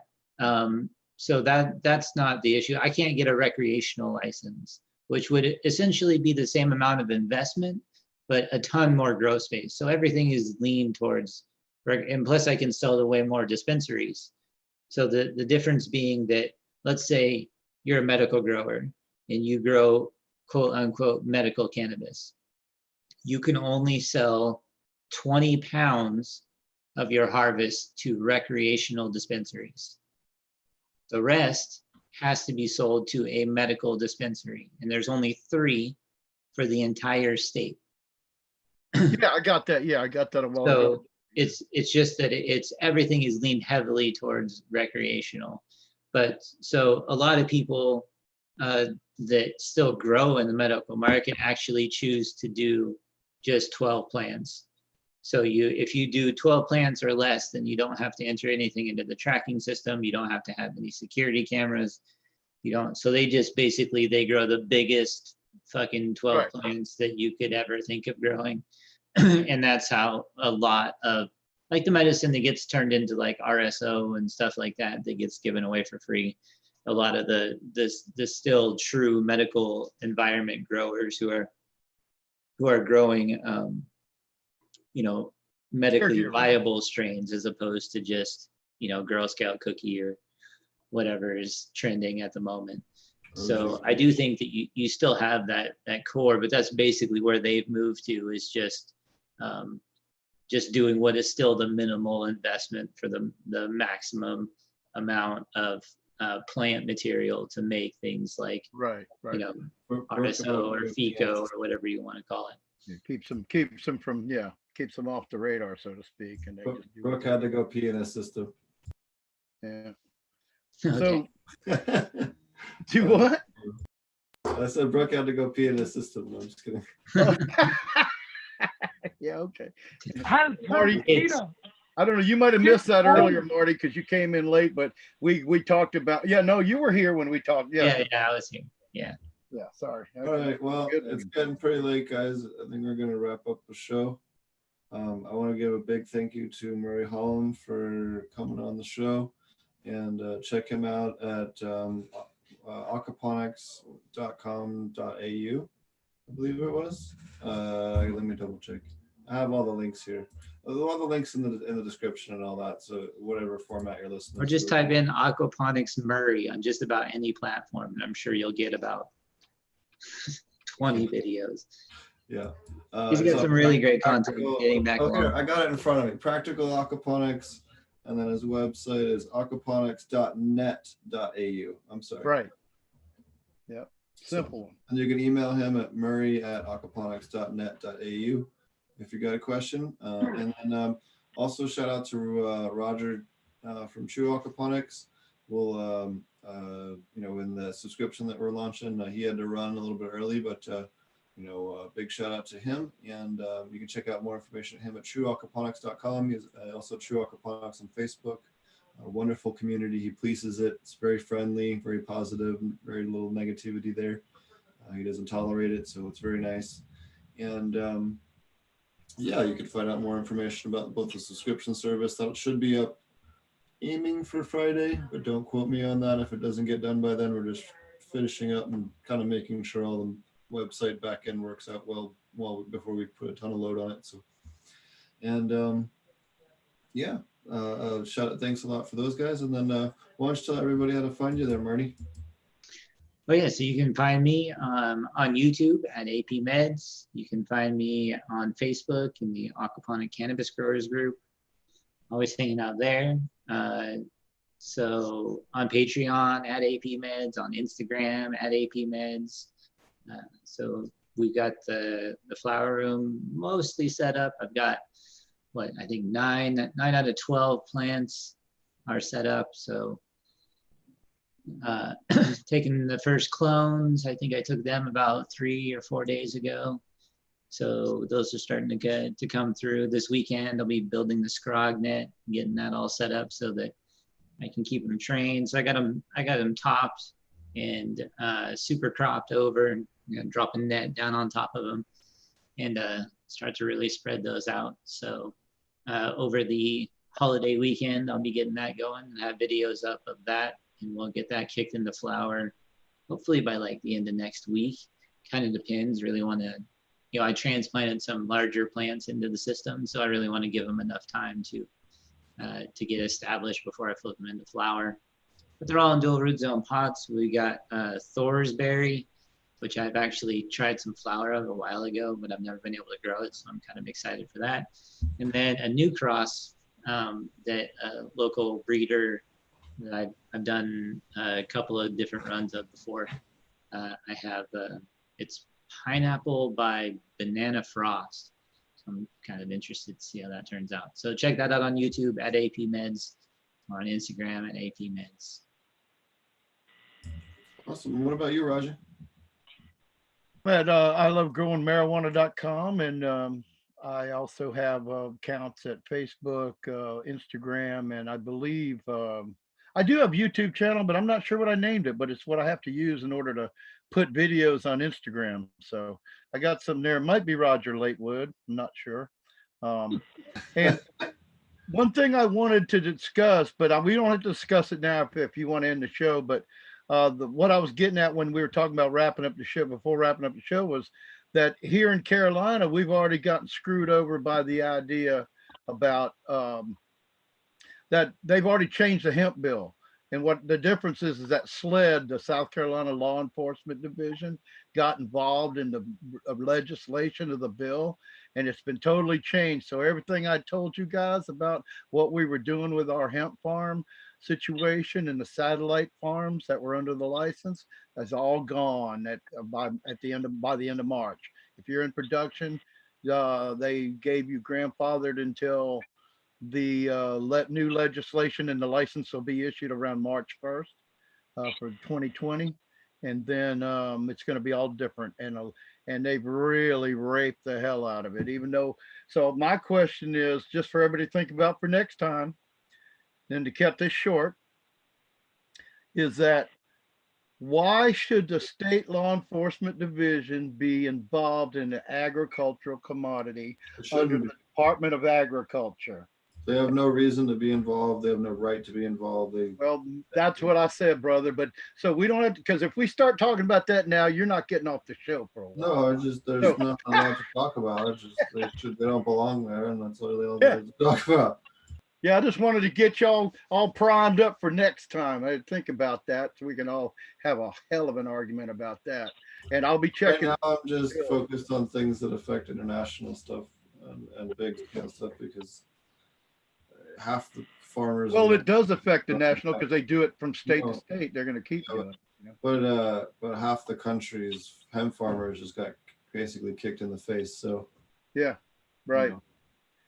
Anyway, yeah, that's it with me. And Brooke, it was nice meeting you. I don't know, Steve, Brooke, I'd like to talk to you for a couple minutes because I missed the beginning of the show about who you are and what you're doing. And real Right. quick, if that's okay with you, Steve. Oh, I was gonna say, Brooke. Yeah. Tell us about what you or Brooke. How do people find you and about your farm and all? Yeah, well, we're on Facebook at Farming CBD Hemp Commercially. That's our big page. We have 6,000 people over there. Otherwise, you can find me at Carolina Hemp Growers on Facebook.